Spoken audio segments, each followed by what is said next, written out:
अस्सलाम वालेकुम, ईद मुबारक everyone. Welcome to my channel the pure love stories. तो कैसे हैं आप सब? होप आप सभी अच्छे होंगे। मैं भी ठीक हूँ, मस्त बोल सकता है। तो बिना वक्त ज़ाय किए हम शुरू करना चाहेंगे। कहानी अंत से ही आरंभ है सीज़न 2 और ये आखिरी एपिसोड है, आज लास्ट पार्ट है स्टोरी का। तो सीधा स्टोरी से शुरू करते हैं। अब पार्टी में सब एक दूसरे के शक्ल देख रहे थे। शौक तो सभी थे, किसी को कुछ समझ नहीं आ रहे थे कि शुभम आखिरकार यहाँ पे कर क्या रही है। सबसे ज़्यादा शौक तो वहाँ पे साक्षी थी। वो कभी मुस्कान की ओर देख रही थी, तो कभी नेहा, तो कभी सलोनी की ओर। सलोनी तुरंत साक्षी के पास जाती है। साक्षी सलोनी को बोलती कि ये यहाँ पे क्या कर रहे हैं। जहाँ तक सलोनी को खुद पता नहीं थी, वो भला क्या जवाब देगी। वो साक्षी को कहती है कि मुझे नहीं पता है। और सबसे बड़ी हैरानी की बात है कि मुस्कान ने खुद बुलाई है। साक्षी बोलती कि पर फिर भी मुस्कान को शुभम के बारे में कैसे पता। यहाँ पर सलोनी चुप हो जाती है। सलोनी नेहा की ओर देखती है। साक्षी भी नेहा की ओर ही देख रही थी। सलोनी नेहा को इशारा करती है। नेहा सोच रही थी कि जाएगी कि नहीं जाएगी। फिर वो आती है। भाई साहब, जैसे ही नेहा आती है, साक्षी तुरंत उसकी कलाई पकड़ के खींचती तो साइड में ले जाता है। बोलती कि तू बदतमीज़ कही की, पहले ना मतलब थोड़ी बहुत जो भरोसा थी तेरे ऊपर, अब वो रत्ती भर भी नहीं रही। तभी एकदम से नेहा हाथ झटकते हुए कहती है कि चल हट। भरोसा, भरोसे की नाम तो मत ही ले तू। पहले कौन सा मुझ पर भरोसा करती थी जो तू अब कर रही है, या अब करेगी तू मुझ पे। और हाँ, तुम दोनों जो मुझे से घूर के देख रहे हो ना, मैं समझ रही हूँ आंखों की भाषा को। मैंने नहीं बुलाई इस शिवम को। और तू साक्षी जाके अपनी बंदी से पूछना, उन्होंने बुलाई है। मुझे इस बारे में कुछ नहीं पता। अच्छा, कुछ नहीं पता तो तन्मय के बारे में तूने नहीं बोली उसको? तो नेहा चुप। साक्षी बोलती कि हाँ बोल, क्या हुआ? मुँह से आवाज़ नहीं आ रही है? क्या करूँ? हाँ क्या करती मैं? तेरी जो मैडम है ना, अपनी बीवी, तेरी बीवी, सॉरी मेरी नहीं, तेरी बीवी, उनकी मुंह से बात कहाँ चलती है? उनके तो गन से बात बोली जाती है। मैं क्या करती? सामने गन रखी थी, खुद को मार देती क्या? मैं पागल हूँ मैं? पहले मैं अपना जान बचाने की सोची, तो बस उसी सिलसिले में मैं बस तन्मय की बात ही कही थी और कुछ नहीं। अच्छा, तूने शिवम की बात नहीं करी? खा मेरी कसम।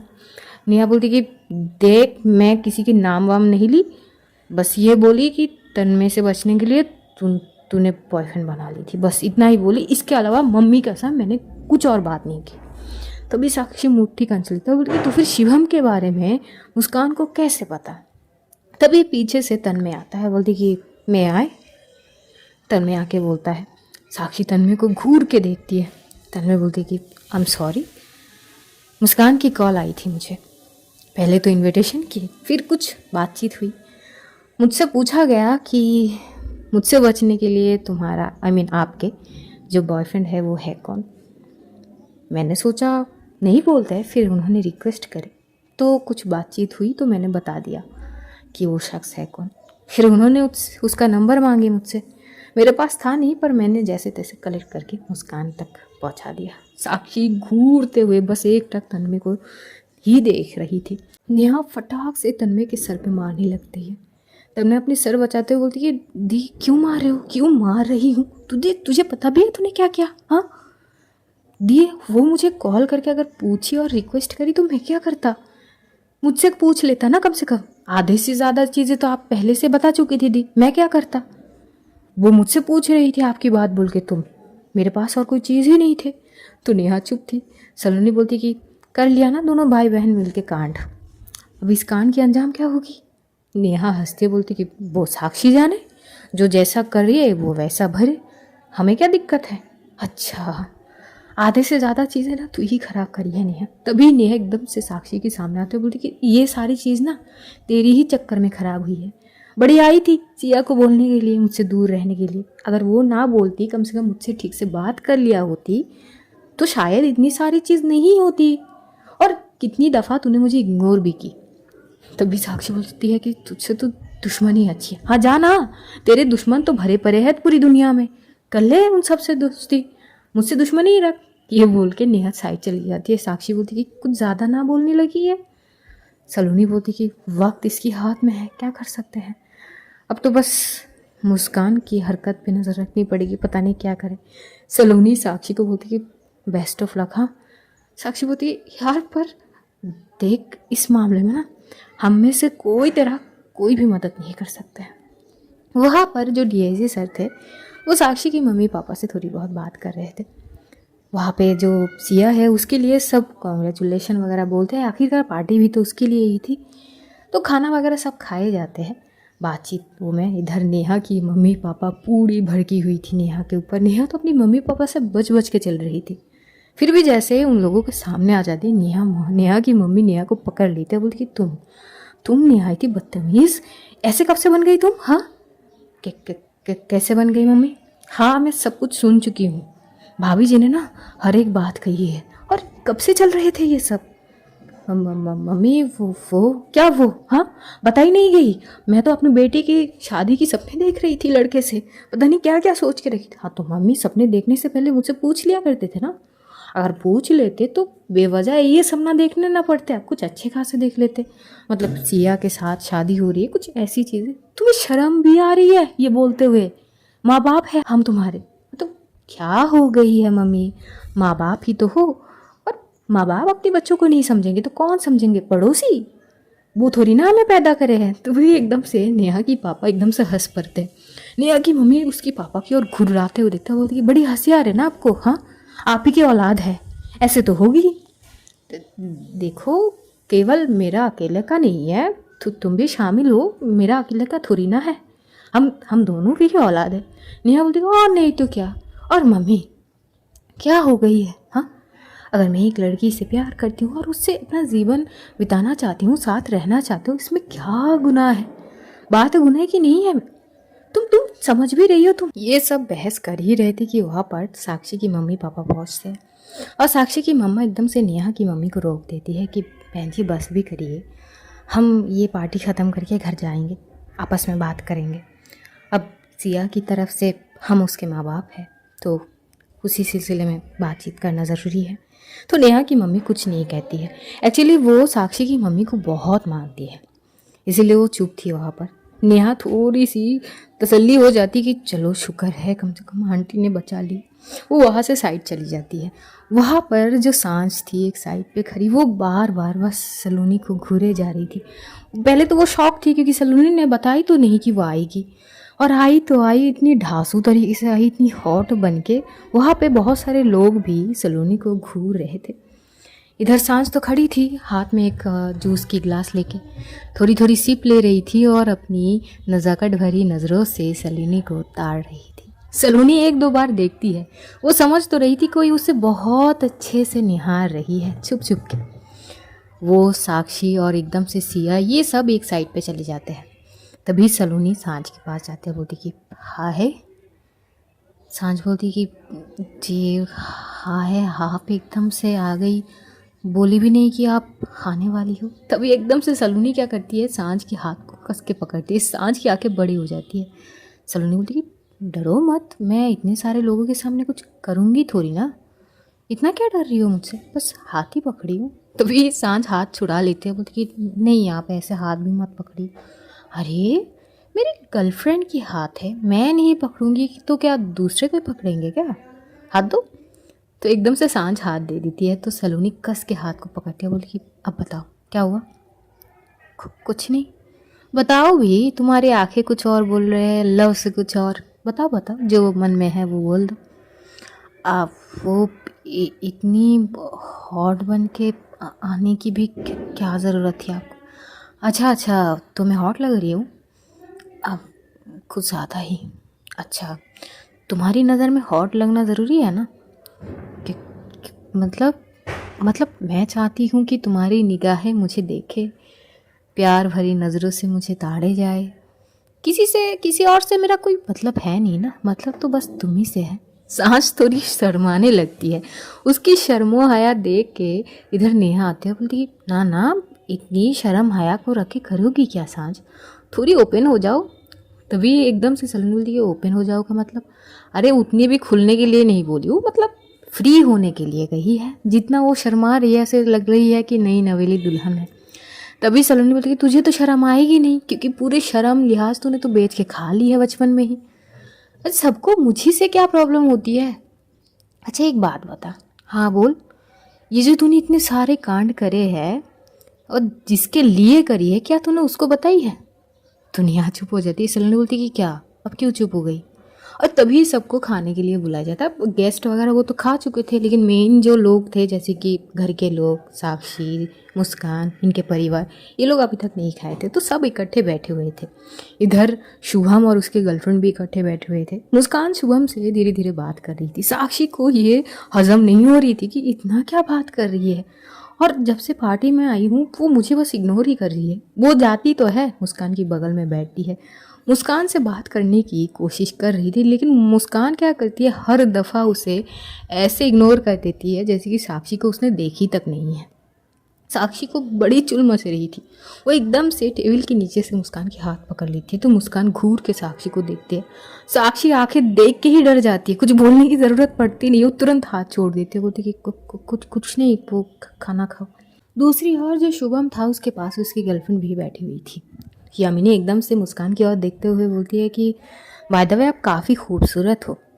मुस्कान थोड़ी सी हंसते हुए जवाब देती है, शुक्रिया, वो तो आप भी है। हाँ, आप दोनों से मिलके बहुत अच्छी लगी। यामिनी का बोलने का मतलब है साक्षी और मुस्कान से मिलके वो उसे अच्छी लगी है।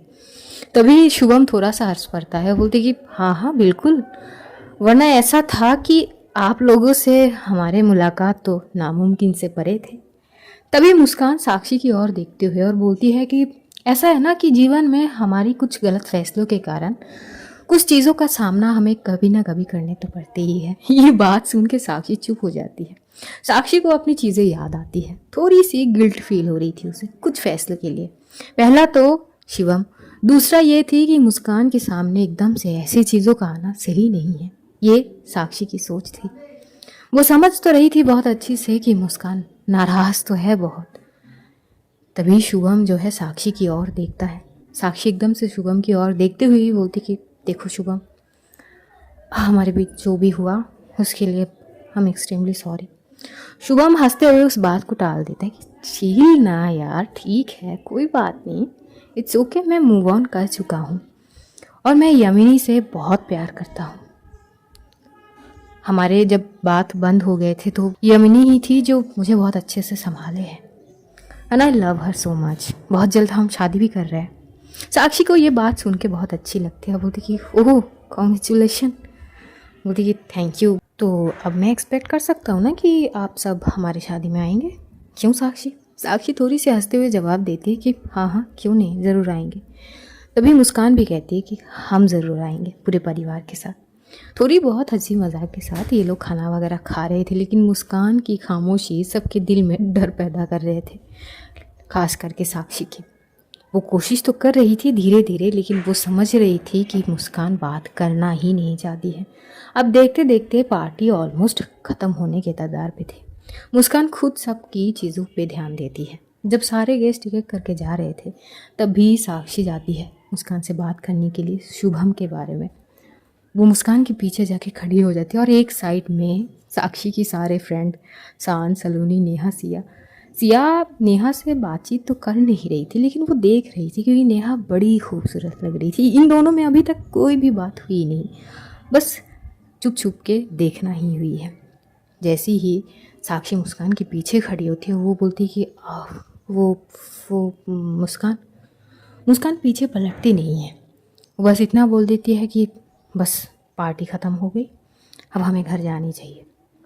तभी साक्षी मुस्कान के हाथ पकड़ लेती है, लेकिन जैसे ही मुस्कान की हाथ पकड़ती है मुस्कान हाथ झटक देती है और फिर से जब साक्षी की नज़रों की ओर देखती है तो भाई साहब साक्षी वहाँ से तुरंत हट जाती है। नेहा बोलती है देखा यही रूप जब सामने आएगी तो इंसान क्या क्या नहीं करेगी यार। तू सोच सलोनी, मेरी क्या हालत हुई होगी जब इसकी खुद की नहीं चल रही है वहाँ पे बात, मैं किस खेत की मूली थी। सलोनी बोलती कि समझ रहे हैं, हाँ दूर से बोलना ना बड़ी आसान होते हैं, जब खतरे का सामना हो ना भाई तो इंसान खुद ही समझ सकता है कि वो किस हालत में है। मैं जानती हूँ, मैं मुझसे पूछ, और मैं तो साक्षी की चीज़ों को समझने रही हूँ ना, तू नहीं समझेगी कभी इसकी सामना भाभी की सामना होगी ना तब समझेगी तू। अब बस भी कर, इतना क्या बोल रही है। तो नेहा चुप हो जाती है। इधर जो शुभम है और उसकी गर्लफ्रेंड ये लोग बातचीत करके बस जाने के लिए तैयार ही थे। तभी यामिनी एकदम से साक्षी के सामने आ जाती है। और साक्षी से हैंडशेक करती है। जाते जाते यमिनी एकदम से बोल पड़ती है। वहाँ पर मुस्कान भी खड़ी थी और बोलती कि वैसे मैंने एक कहावत सुनी थी शुभम से। तभी एकदम से साक्षी बोलती कि कौन सी कहावत? तभी यामिनी थोड़ी करीब आती है साक्षी की, और साक्षी की थोड़ी बगल में ही पीछे की साइड में मुस्कान खड़ी थी जो शुभम से बात कर रही थी। यामिनी थोड़ी करीब जाती है, बोलती कि आप बहुत अच्छी किसर हो। शुभम से पता चली ये बात जैसी ही मुस्कान सुनती है, भाई साहब उसकी तन बदन में मानो आग लग जाती है, पूरी शरीर उसकी लाल हो जाती है, यहाँ तक कि उसके पूरे फेस। दूर खड़ी नेहा सलोनी इन्हीं सारे सीन को देख रही थी। नेहा तो बोलती कि लगी गई हो साक्षी की। देखते ही देख सलोनी भाभी पूरी लालम लाल हो गई है। आज तो खैर नहीं। इधर सलोनी भी कुछ समझ नहीं पाती कि एकदम से फेस एक्सप्रेशन कैसे बदल गए मुस्कान की। शिवम एकदम से शॉक हो जाता है और वो यमिनी के हाथ पकड़ के बोलती कि तुम भी ना क्या कुछ भी। और यहाँ से ये दोनों जाने लगते हैं। तभी जाते जाते शुभम जो है वो यमिनी से पूछता है, ये कहाँ से तुमने कह दिया? यमिनी थोड़ी हंसती है और बोलती कि मिसेस कपूर की चेहरा देखी हो तुमने? कुछ बोल नहीं रही है पर लगती है कि साक्षी की वाट लगने वाली है, तो बस जले पे थोड़ी नमक छिड़ा दी मैंने। तभी शिवम हंसते बोलती कि दिस इज़ नॉट गुड। हाँ और ठीक है, थोड़ी बहुत मज़ा हम भी ले सकते हैं, इसमें गलत क्या है? But this is not right. It's okay बाबा, चलो हम चलते हैं यहाँ से। ये दोनों तो चले जाते हैं। जैसे ही साक्षी पीछे पलटती है, भाई साहब मुस्कान की शक्ल देख के साक्षी की पूरी हवा टाइट हो जाती है। वहाँ से मुस्कान सबकी ओर देखती है, बस साक्षी की मम्मी के पास आती है। बोलती है मम्मी घर नहीं चलनी है?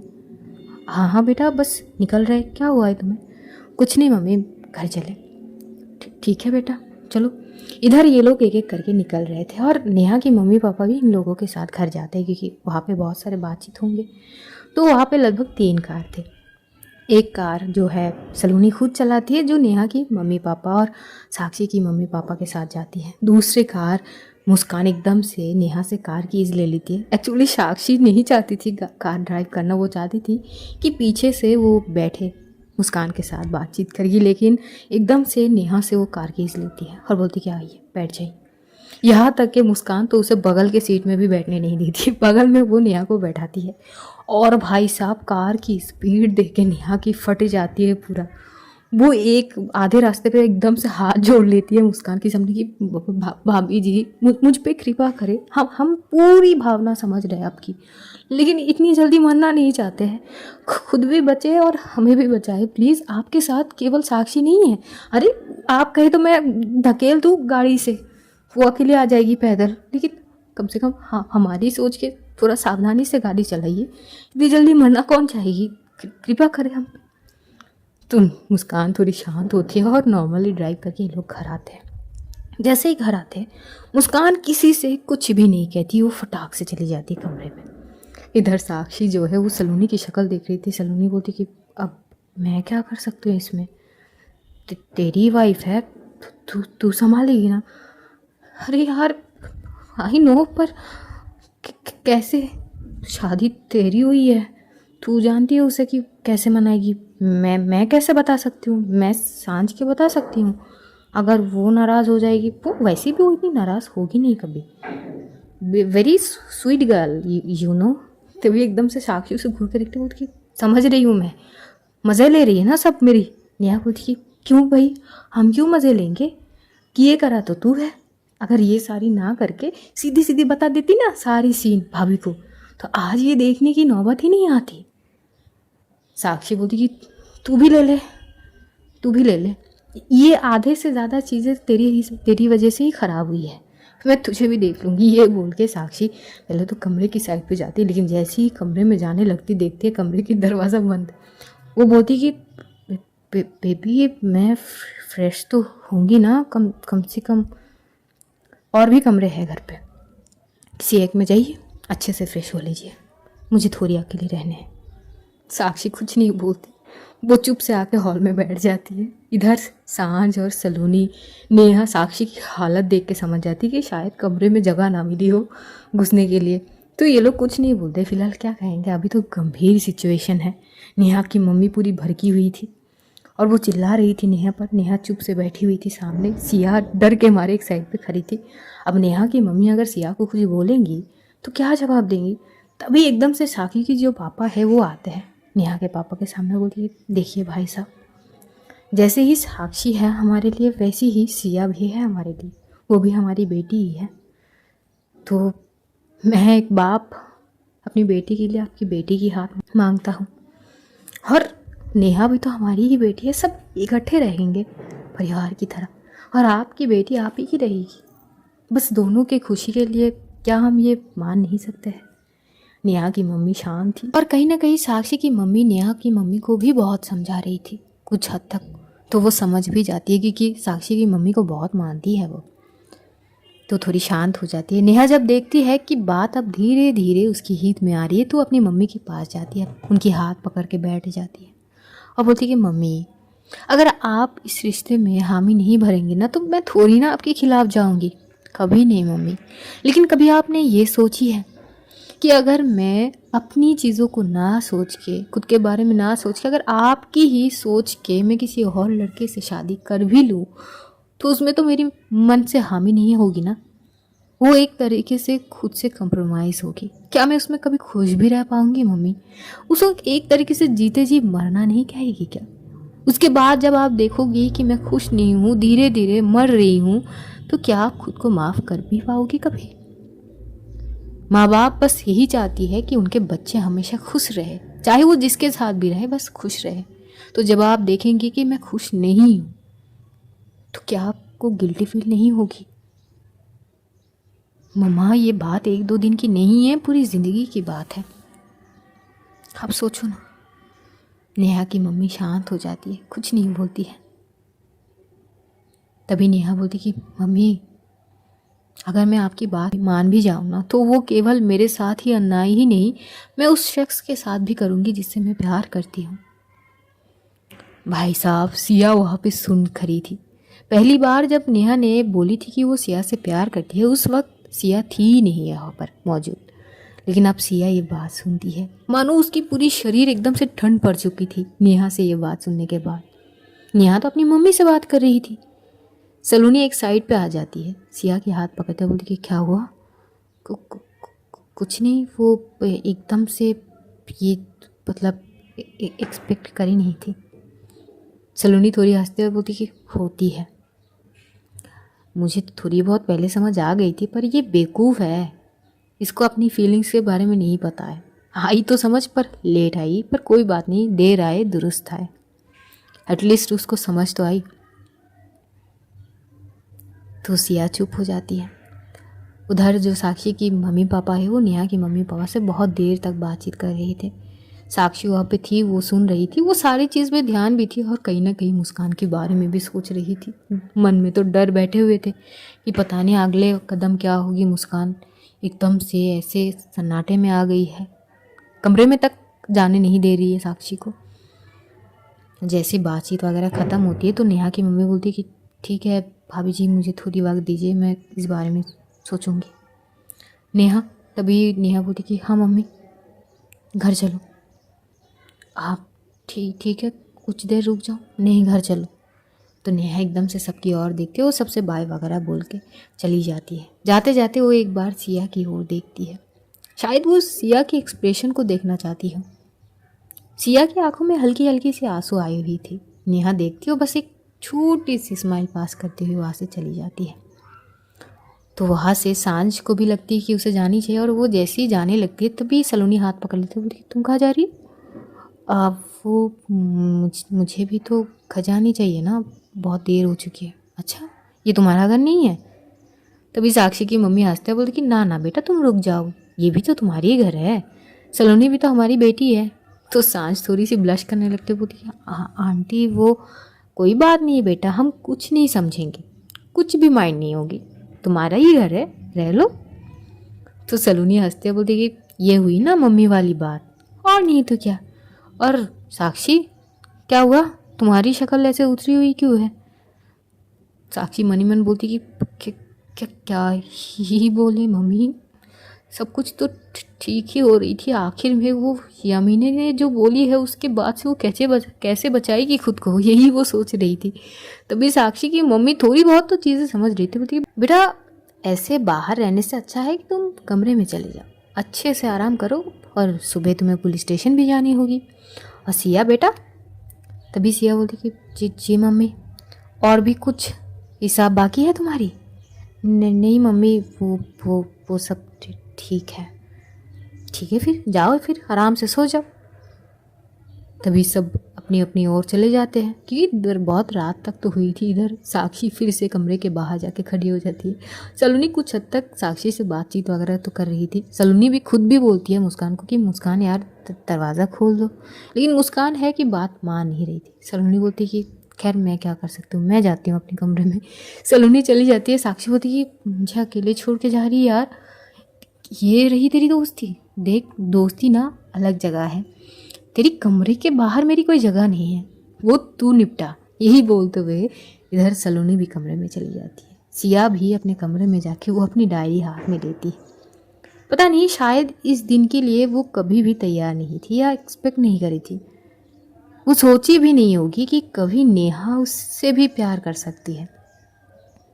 तो सब कुछ सपने की तरह लग रही थी। वो खुद ही को चिमटी काटती, बोलती नहीं ये हकीकत है, वो सच में मुझे प्यार करती है। मतलब अगली पल उसकी मोबाइल पे टेक्स्ट आती है नेहा की। वो टेक्स्ट जब पढ़ती है तो नेहा वो बोलती थी कि देखो मैं पिटवानी नहीं चाहती थी, पर तुम बात मानना नहीं चाहती थी तो मजबूरन मुझे वो कदम उठानी पड़ी, उसके लिए आई एम सॉरी। और बोल के वो थोड़ी स्पेस लेती है। वो टेक्स्ट ऐसे भेजती, इधर एकदम से सिया बोलती कि और, तभी नेहा बोलती कि कुछ नहीं, आराम से मेडिसिन लो और सो जाओ। ये बोलते हैं बाई बोलती थी। सिया एकदम से मुट्ठी खंच लेती है। वो कुछ और एक्सपेक्ट करी थी कि क्या कुछ और कहेगी, लेकिन नेहा कुछ नहीं बोलती है। नेहा भी अपने घर पहुंच जाती है। तन्वी भी था वहाँ पे, तो बहुत सारे बातचीत वगैरह भी होती है। नेहा अपनी मम्मी से कर रही थी बहुत सारी चीज़ें। इधर साक्षी जो अभी तक कमरे के बाहर ही खड़ी थी, बार बार नॉक करी जा रही थी, और आखिर में बस ये बोलती कि मुस्कान बेबी प्लीज़ एक बार बात करने की मौका तो दो। तभी धड़ाम से दरवाज़ा ओपन होने की आवाज़ आती है, तो साक्षी डर के मारे पीछे हो जाती है। मुस्कान दरवाज़ा खोल चुकी थी। भाई साहब उसकी फेस अभी भी लाल पड़ी हुई थी, आंखें रेड हो चुके थे। साक्षी डरते डरते दबे पाँव कमरे के अंदर आती है। जैसी अंदर आती है मुस्कान धड़ाम से फिर से दरवाज़ा बंद करती है। साक्षी फिर से डर जाती है, वो थोड़ी पीछे जाने लगती है। तभी मुस्कान साक्षी की आगे आगे आ रही थी। साक्षी बोलती कि बेबी बात बात बात सुनो तो सही। मुस्कान बोलती क्या सुनो? हाँ, मौका, बात करने की मौका आपको चाहिए। कितनी दफ़ा मैं आपको मौका दे चुकी थी। हाँ, करी आपने बात? हाँ, मैं कितनी बार आई आपके पास कि कुछ है बता दीजिए, क्या परेशानी है बता दीजिए, गिड़गिड़ाई आपके सामने। अरे आपने तो बताने के लायक तक नहीं समझे मुझे। अब आपको मौका चाहिए बात करने के लिए, जब सारी चीज़ मेरे सामने है तब। बेबी बात वो वैसा नहीं है। वो एक्चुअली तुम यामिनी की बातों पे ध्यान नहीं, तो वो पता नहीं अजीब सी बात कर रही थी। नहीं, चलो मुझे ये पता चल रही है कि आप बहुत अच्छी किसर हो। हाँ बेबी ऐसा कुछ नहीं। वो पता नहीं क्यों बोली ये बात। मुझे आपसे बात करनी ही नहीं है। पर नहीं करोगी तो चीज़ें समझाऊंगी कैसे? क्यों, जब समझाने की ज़रूरत थी तब तो नहीं आई थी समझाने के लिए। मैं खुद आई थी आपके पास जानने के लिए। हाँ मुझे पता है, पर मुझे उस बारे में बात करनी ही नहीं थी। मैं एक गलत फैसला ले चुकी थी तन्मय को साइड करने के लिए, जो कि गलत थी, और मैं नहीं चाहती वो सारी चीज़ के बारे में सोचना। पर आप कर चुकी थी ना वो गलती, और अगर गलती करो ना तो उसको सुधारनी चाहिए इंसान को। नहीं सुधारोगे ना तो आगे चल के कभी ना कभी आपके सामने वो फिर से आ जाएगी, जैसे कि आज आई। पर बेबी अगर तुम्हें नहीं पता होती तो कभी नहीं सामने आती ज़रूर आती। ज़रूर किसी ना किसी वक्त पर वो आपके सामने आते। क्या पता तब और भी सिचुएशन ख़राब होते। लेकिन इसमें इतना छुपाने की बात थी ही क्या, मैं ये पूछती हूँ आपसे। साक्षी बोलती कि कुछ नहीं। पर क्या कुछ नहीं? क्या आपको लगी थी कि मैं लायक नहीं हूँ आपको समझने के लिए? बेबी बात ऐसी नहीं है तो कैसी है? ये बात बोलती ही मुस्कान की आंखों से आंसू आने लगती है। साक्षी बोलती कि अब प्लीज़ ना, आप ये रोना किस लिए? अरे ऐसा ऐसा कुछ नहीं है, अब हम बस कुछ कुछ हफ्ते के लिए। तो साक्षी चुप हो जाती है। मुस्कान बोलती है कि कुछ हफ्तों के लिए क्या? कुछ हफ्तों के लिए क्या? मुस्कान प्लीज़, साक्षी प्लीज़। भाई साहब, साक्षी क्या ही बोलेगी। इधर फटाक से जो सलोनी कमरे में गई थी वो कमरे से बाहर आ जाती है। इधर सिया भी आती है क्योंकि मुस्कान की इतनी ज़ोर से चिल्लाना उन लोगों तक पहुंच गए थे। सिया सलोनी की ओर दिखती है, सलोनी सिया की ओर दिखती है। सांझ भी आके खड़ी हुई थी। सांझ डरते डरते बोलती कि मैम ठीक तो रहेगी ना आज? सलोनी बोलती कि पता नहीं, वो तो ऊपर वाले ही अच्छा जानते हैं, हम बस दुआ कर सकते हैं, दुआ करो कि सही सलामत सुबह वो दिख जाए। तभी सांझ बोलती कि ऐसा क्यों बोल रही है आप? तभी सिया बोलती है कि वो इसलिए क्योंकि हमारी जो मुस्कान है ना, वो दिखती तो है भोली वाली सी, पर है बड़ी खतरनाक सी। तो फिर अब मैडम का क्या होगा? तभी सिया बोलती है कि वही होगी जो मंजूरे मुस्कान चाहेगी। अब हम हमारे कमरे में चलते हैं। ये बोलते ये लोग फिर से अपने कमरे में आ जाते हैं। सलोनी बाहर से बोलती है कि मुस्कान ज़रा ध्यान रखना, वो हमारी इकलौती दोस्त है, मतलब एक ही साक्षी है हमारे पास, दूसरा कोई और साक्षी नहीं है। जैसी ये बात सुनती है मुस्कान बोलती है क्या बोला आपने? तो सलोनी वहाँ से चले जाती, बोलती है कुछ कुछ नहीं, तुम लोग कंटिन्यू करो। इधर मुस्कान साक्षी की ओर देखते हुए बोलती है कि कहिए। साक्षी बोलती है कि मुस्कान बीते हुए बातों को भूल जाते हैं। नहीं, और आखिर में जो वो यमी ने बोली थी उसका क्या मतलब है? आप दोनों के रिश्तों की कितनी गहराई तक पहुंचे थे? मतलब मुस्कान प्लीज़ ना, ऐसा ऐसा कुछ नहीं है। हाँ तो उसने अगर ऐसा कुछ भी नहीं होते तो उसने क्यों बोली कि आप बहुत अच्छी किसर हो? हाँ, बात कहाँ तक पहुंची थी? मुस्कान ये कहाँ से आ गई? अरे क्यों नहीं आएगी? कुछ हफ्ते तक ना, तो कुछ हफ्ते तक अगर बात थी, मुझे जानने का हक है। मैं उस बारे में आपको कुछ नहीं बोलूँगी, बस मैं जान तो लूँ एक बार। बेबी? क्या बेबी? हाँ क्या बेबी? मैं बच्ची नहीं हूँ जो मुझे हर बार आप बेबी बोलते। क्योंकि गुस्सा थोड़ी शांत रखो, बोल रही हूँ। हाँ बस वो किसी हुई थी एक्चुअली तन्मय ने ज़बरदस्ती करा था तो उसका जवाब मैं उसको दे चुकी थी, और वो इतना पीछे पड़ गया था कि मैं बस तन्मय को खुद से दूर रखना चाहती थी किसी भी हालत पर। और उस वक्त शुभम मुझे पसंद करता था, ये बात मुझे पता थी। मुझे और कोई ऑप्शन नज़र नहीं आई तो मैंने सीधा जाके शुभम को प्रपोज कर दी थी, और सबके सामने किस भी। अच्छा, और कुछ नहीं? और कुछ नहीं। अच्छा, वो किस कैसी रही? साक्षी घूर के मुस्कान को देखती है। मुस्कान बोलती कि क्या हुआ? काफ़ी डीप रही होगी ना वो किस? शुभम भी काफ़ी अच्छे से किस करा होगा ना आपको? बेबी क्या है ये ऑकवर्ड नहीं है? अच्छा, जब वो यामिनी ने सबके सामने आपको ये बोली कि शुभम से पता चली कि आप बहुत अच्छी किसर हो, तब मुझे क्या फील हुई होगी? बेबी तुम उसकी बात क्यों पकड़ रही हो? हाँ तो क्या पकड़ूँ मैं? आप बताइए ना, क्या शिवम मुझसे भी ज़्यादा अच्छे से आपको किस करते हैं? मुस्कान बेबी। तभी मुस्कान जो है साक्षी की आगे आगे बढ़ रही थी। साक्षी थोड़ी पीछे जा रही थी, बोलती कि मुस्कान क्या क्या क्या? आप बताइए ना। वो मुझसे भी अच्छे से आपको किस करती है? ऐसा कुछ नहीं है। तुम्हारे दिमाग में क्या चल रही है? गलत चीज़ें क्यों सोच रही हो? नहीं आप बताइए ना। और ये बोलते बोलते एकदम से मुस्कान साक्षी को दीवार के साथ लगा लेती है। साक्षी देखती है वो पूरी तरह से ब्लॉक है।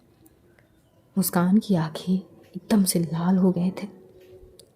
साक्षी को देखिए, बेबी तुम थोड़ा शांत हो जाओ। तुम जो सोच रही हो ना, ऐसा कुछ नहीं है। हम फिजिकल भी नहीं हुए थे, तभी आगे वो कुछ बोल ही नहीं पाती है। मुस्कान में एक जुनून सवार हो गई थी, पता नहीं, और वो इतनी बुरी तरीके से साक्षी को किस कर रही थी। भाई साहब, साक्षी खुद को बचाएगी तो कैसे? दोनों हाथ ब्लॉक थे। मुस्कान बस बड़ी बेरहमी से साक्षी की होठों को काट रही थी। साक्षी को इतनी दर्द हो रही थी लेकिन वो एक उफ तक नहीं करती है। उसे अच्छे से पता है कि अभी वो गुस्से में ये सब कर रही है और बहुत जल्द मुस्कान की गुस्सा शांत हो जाएगी। बस वो चुप से सह रही थी। वो बस उसका साथ दे रही थी, भले ही उसको दर्द हो ही रही है। तभी जैसे ही साक्षी अपने हाथों को थोड़ी सी लूज करती है, तभी मुस्कान सीधा उसकी कमर पकड़ती है, वही टाइटली, और सीधा उसके नेक में जाके काटने लगती है। साक्षी जैसे ही मुस्कान को ग्रैब करने की कोशिश करती है, तभी मुस्कान बोलती है, आपको मेरी कसम मुझे छूने की कोशिश भी मत करना।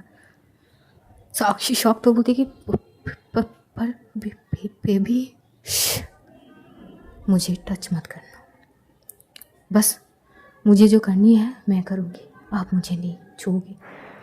साक्षी तुरंत अपने हाथ को नीचे कर देती है। मुस्कान फिर से साक्षी की नेक पर आती है और वहाँ पे वो पहले तो अपनी टंग से छूते हुए सर्कल बनाती है और वहाँ पे इतनी भयानक तरीके से कटती है ना, साक्षी अपनी मुट्ठी को कंच लेती है, उसकी आंखों से वो आंसू बहने लगते हैं। मुस्कान सीधा साक्षी को सीधी करते हुए बेड साइड पे धक्का देती है। साक्षी बस दूर से देखती है मुस्कान कैसे आ रही है, लेकिन वो फिर भी वहाँ से उठती नहीं है। जैसे उसने धक्का दी थी वो ऐसे ही बेड पे थी। मुस्कान आती है और खुद ही अपनी साड़ी की पल्लू को हटाती है। ओ माय गॉड, वो सीन इतनी खतरनाक थी कि साक्षी की आंखें फटी की फटी रह जाती है। दर्द वगैरह सब कुछ पल के लिए वो भूल चुकी थी और इतनी हॉट लग रही थी मुस्कान की, वो अपनी आंखें फेर ही नहीं पा रही थी मुस्कान की ओर से। मुस्कान जैसे ही साड़ी को एकदम से साइड करती है, वो सीधा आती है साक्षी के ऊपर। साक्षी की नेक को ग्रैब करती हुए उसे थोड़ी सी पुल करती है अपनी साइड पे, फिर से उसे किस करने लगती है और किस करते हुए वो ज़बरदस्ती साक्षी की कपड़े वगैरह ओपन करने की कोशिश कर रही थी, जो पूरी तरह से ओपन कर भी नहीं पा रही थी। अब कुछ चीज़ आराम से करो तो आसानी से हो जाएगी, अब ज़बरदस्ती में करोगी तो किसी ना किसी वे में फंसी जाती है। साक्षी एकदम से होती कि मैं मदद करती हूँ, मैं छूऊंगी नहीं तुम्हें, डोंट वरी, तुम्हें जो करना है तुम करो, मैं मदद करती हूँ। वो जल्दबाजी में खुद ही अपने कपड़े ओपन करने लगती है और फिर से वो चुप से सो जाती है, लेट जाती है बेड पे। मुस्कान फिर से उसके ऊपर आती है और फिर वो नेक से होकर उसकी चेस्ट साइड पे जाती है। भाई साहब, जो बाइट पड़ती है उसकी चेस्ट पे, एक दो दफ़ा साक्षी की मुँह से चीख भी निकल जाती है, जो साक्षी खुद ही अपनी मुँह पे अपनी हाथ रख लेती है। मुस्कान की गुस्सा कुछ इस तरह से उतर रही थी साक्षी पर। साक्षी की हालत भाई साहब बदतर से भी बदतर की तरफ जा ही रही थी। मुस्कान रोक ही नहीं रही थी, वो उसके निपल तक इतनी हार्डली वाइट करती है कि साक्षी मानो कि उससे बर्दाश्त ही नहीं हो रही है। और फिर भी कहते हैं ना, प्यार का दर्द है मीठा मीठा प्यारा प्यारा, जो शायद वो महसूस करने की कोशिश हर तरीके से कर रही थी मुस्कान को। दर्द में भी उसे इतना पता है कि ये गुस्सा भी कुछ देर में ख़त्म हो जाएगी, बस थोड़ी सी सहन शक्ति की ज़रूरत है। बस यही सोच के वो शांत थी और मुस्कान धीरे धीरे आगे बढ़ रही थी। उसकी नेवल साइड में भी बहुत सारे बाइट वगैरह होते हैं। एक दफ़ा तो उसकी हाथ मुस्कान की बालों पर चली भी जाती है, लेकिन अगले पल वो हटा देती है। वो थोड़ी देर के लिए भी मुस्कान को छूती नहीं है। मुस्कान नेवल तक जाते जाते उसकी आंखों से आंसू आ रहे थे और खूब सारा दर्दनायक प्यार करने के बाद मुस्कान क्या करती है, उसे थोड़ी सी पलट देती है और उसकी शोल्डर पे बाइट करने लगती है।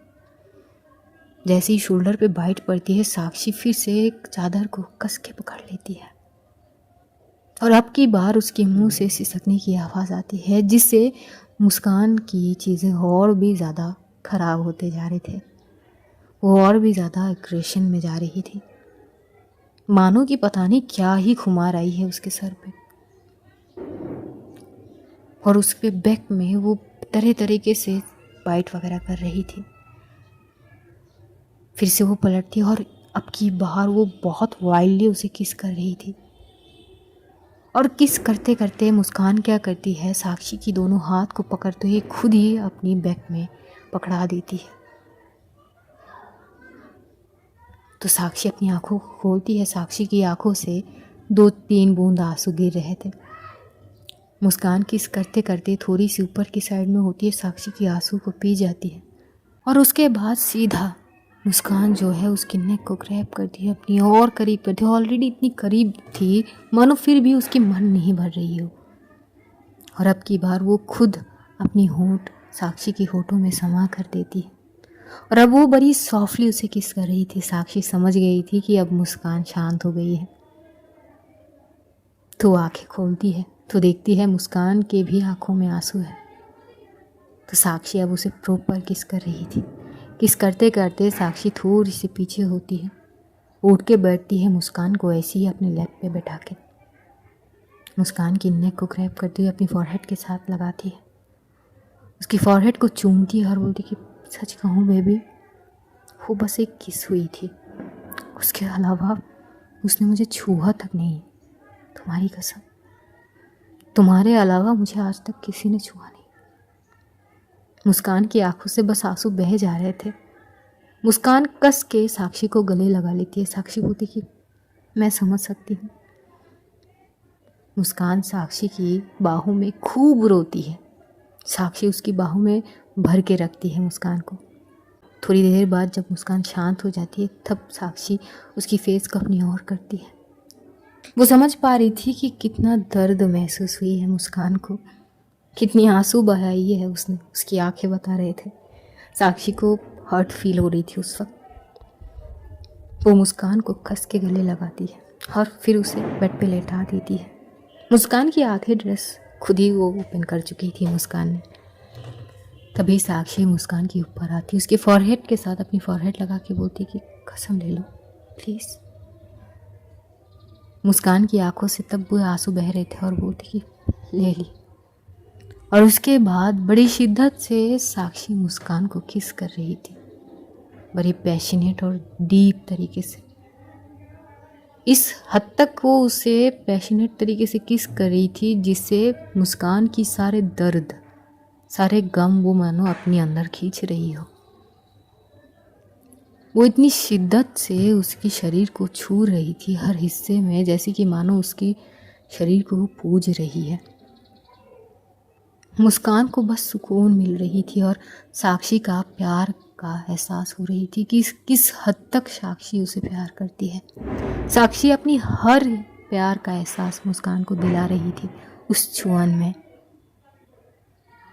मुस्कान समझ पा रही थी कि साक्षी आखिरकार क्या कहना चाह रही है। जैसे ही साक्षी अपनी पूरी प्यार का खुमार मुस्कान पे उतर देती है तब जाके वो मुस्कान की ओर देखती है तो मुस्कान पूरी शर्म से लाल हो चुकी थी। साक्षी मुस्कान को अपनी करीब करते हुए बोलती कि क्या हुआ।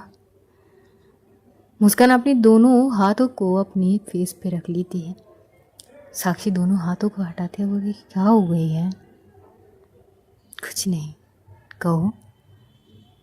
तभी मुस्कान साक्षी को कस के गले लगा लेती है। कुछ हद तक, कुछ समय तक ये दोनों ऐसे ही रहते हैं और आखिर में मुस्कान अपनी सर को थोड़ी सी झुकाते हुए बोलती कि I'm सॉरी। तभी साक्षी फिर से मुस्कान को किस करने लगती है, मानो कि वो ये शब्द सुनना ही नहीं चाहती हो मुस्कान से। थोड़ी देर ऐसे ही चलते रहते इन दोनों का प्यार। जब थोड़ा बहुत वक्त बीत जाते हैं तो मुस्कान थोड़ी सी नॉर्मल होती है और वो एकदम से उठती है तो देखते उसके ऊपर कुछ नहीं है, तो फिर से उस शर्म आने लगती है। साक्षी चादर को मुस्कान की ओर कर देती है कि इसे ढक लो, तो वो खुद को कवर कर लेती है और जब वो देखती है साक्षी की हालत को तो फिर से उसकी आंखों में आंसू आने लगते हैं। तो भी साक्षी फिर से उसको गले लगा लेती है, बोलती कि बेबी ये क्या क्राई बेबी बनने रही हो तुम ऐसी नहीं हो। I like it so much. कभी कभार ऐसे जंगलीपना भी काफ़ी अच्छी लगती है। वैसे मुझे पता नहीं थी कि तुम इतनी खतरनाक हो। By the way I very love it. तभी मुस्कान उसकी शोल्डर पे थोड़ी सी मारती होती कि आप ना कथे बेशरम इंसान है। अब बीवी अगर तुम्हारी जैसी हो ना तो बेशरम क्या, उससे भी अगर कुछ हद पार करनी हो ना तो मैं तो वो भी करने के लिए तैयार हूँ। अगर कभी कभार ऐसी डोज मिल जाए ना तो मैं तो बेशर्मी की सारी हदें पार कर दूँ। तभी मुस्कान हंसते बोलती कि कुछ शर्म करिए आप। अरे बेबी हो मेरी, तुमसे क्या शर्म। और आई एम सॉरी, मैं तुमसे कुछ भी छुपाना नहीं चाहती थी, बस तभी मुस्कान बोलती कि मैं समझ गई, आई एम सॉरी। मुझे बस हर्ट हुई थी कि इतनी बार बोलने पर भी आपने मुझसे चीज़ें छुपाने की कोशिश करी, बताया नहीं। आगे से ऐसा कुछ नहीं होगी और ना ही कुछ है। और मुस्कान थोड़ी सी हंसती है और ये दोनों एक दूसरे को हक करे ऐसे ही वो रात बिता देते हैं बात करते करते। इधर सुबह के लगभग 10 बज रहे थे। साक्षी की फ़ोन में बार बार रिंग हो रही थी। साक्षी तो प्रॉपर नींद ले भी नहीं पाई थी, बहुत देर तक सोए थे ये दोनों। मुस्कान की नींद टूट जाती है, खुद को देख के वो शर्म से आ जाती है उसे। वो फिर से खुद को कवर करती है और साक्षी को आवाज़ लगाती है। साक्षी उठती है, उसके भी आंखों में बस नींद ही भरी हुई थी। तभी वो बोलती कि क्या हुआ बेबी, आपके मोबाइल पे बार बार कॉल आ रही है, उठा लीजिए। तो साक्षी देखती है, जब टाइम देखती है तो उठ जाती है, उठ के फ्रेश वगैरह होती है। जब वो फ्रेश होके आती है तो देखती है मुस्कान कपड़े पहन चुकी है और उसके हाथ में एक ऑइंटमेंट थी। वो बोलती है ये क्या है, आपको ड्रेस उतारनी पड़ेगी। साक्षी बोलती कि बेबी फिर से। मुस्कान बोलती कि फिर से कुछ नहीं है, बस ऑइंटमेंट लगानी है। साक्षी हंसती है और फिर वो मुस्कान के सामने अपनी टी शर्ट जो पहनी थी वो पहन कर लेती है। मुस्कान उसकी बैग से लेकर हर जगह पे जहाँ उसने गहरी बाइट करी थी वहाँ पे वो लगा देती है। थोड़ी सी जलन महसूस हो रही थी पर फिर भी साक्षी वो सहन कर लेती है। और अगली बार साक्षी क्या करती है, उसको कस के गले लगा लेती है और बोलती कि देखो ये जो भी हुई ना मेरे साथ काफ़ी खतरनाक थी, बट आई लव दैट। कभी कभार ऐसा डोज दे दोगे तो अच्छी हो जाएगी, वरना मुझे कुछ ऐसी सिचुएशन क्रिएट करनी पड़ेगी ना ये डोज लेने के लिए। मुस्कान एकदम से मारती होती कि कुछ भी। तो वहाँ पे थोड़ी बहुत ये लोग बातचीत करते हैं और साक्षी अपने आप को अच्छे से कवर कर लेती है। हालांकि कुछ हद तक दिखाई दे रही थी पर क्या कर सकते हैं। वो अपनी यूनिफॉर्म पहन के वो जैसी कमरे से बाहर होती है, कमरे के बाहर सांझ, सलोनी और सिया तीनों खड़े थे। जैसे ही दरवाज़ा खोलते ही तीनों को देख के साक्षी शौक और बोलती कि तुम तीनों। सांझ तो 2 कदम पीछे हो जाते हैं, बोलती कि जय हिंद मैम। सांझ वहाँ से हट जाती है। सलोनी साक्षी को अच्छे से घूर के देख रही थी, सिया भी, और सिया भी एकदम से फटाक से पीछे हो जाती है। अब दी से मस्ती थोड़ी ना करेगी वो। तो सलोनी खड़ी होती साक्षी के सामने, अच्छे से उसको देख रही थी। साक्षी बोलती कि क्या है, नहीं तू सही सलामत है कि नहीं, यही बस देख रही हूँ। हाँ तो आँखों में देख के बात करना, ये यहाँ क्या कहाँ देख रही तू, नज़र ठीक कर अपनी। नहीं मेरी नज़र तो ठीक ही है। हाँ तो मुस्कान कहाँ है, वो फ्रेश हो रही है। अच्छा लेट नहीं हो गई तुम, 10 बजे रहे। हाँ तो लेट सोए थे। अच्छा ऐसा क्या कर रहे थे रात भर। कुछ नहीं, अब सारी बात थोड़ी ना बताऊंगी। तू भी क्या। तभी वो वहाँ से साक्षी एकदम से आ जाती है। जब वो आती है तो पीछे से उसकी नेक पे निशाने दिखाई दे रहे थे। सलोनी पूरी बात समझ जाती है तो सलोनी शांत हो जाती है और कुछ नहीं बोलती है। यहाँ पे ये लोग सारे ब्रेकफास्ट वगैरह करने लगते हैं।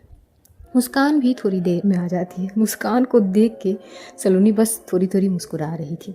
मुस्कान सलोनी की ओर देख के बोलती कि क्या हुआ, कुछ जोक याद आ गई आपको मुझे देख के। नहीं मुस्कान, ऐसा कुछ नहीं है, मतलब तुम काफ़ी अच्छी लग रही हो और तुम बड़े खतरनाक भी हो। मुस्कान कुछ समझ नहीं पाती। साक्षी सलोनी को घूर के देखते तो सलोनी बोलती कि मजाक ही कर रहे यार, चिल मार। यहाँ पे सारे ब्रेकफास्ट वगैरह करते। इधर साक्षी की मॉम जो है वो सिया से पूछते तो सिया आगे क्या सोचा है। सिया घूर के देखने लगती है साक्षी की मॉम को, बोलती कि मम्मी आगे का क्या मतलब, हम सोच रहे हैं कि हम एक बार नेहा के घर से हो आते हैं। तभी सिया बोलती कि पर मम्मी क्यों क्या मतलब बेटा, रिश्ते की बात करने। तो सिया चुप हो जाती है। साक्षी भी वहाँ पे शांत थी तो सलोनी बोलती कि ये अच्छी बात है आंटी, मैं भी जाऊँगी। हाँ बस हम सोच ही रहे। इधर जो सांझ थी वो एकदम चुप हो गई थी। सलोनी खाते खाते सांझ की रवैया को नोट कर रही थी कि उसके एकदम से फेस एक्सप्रेशन कैसे बदल गई है।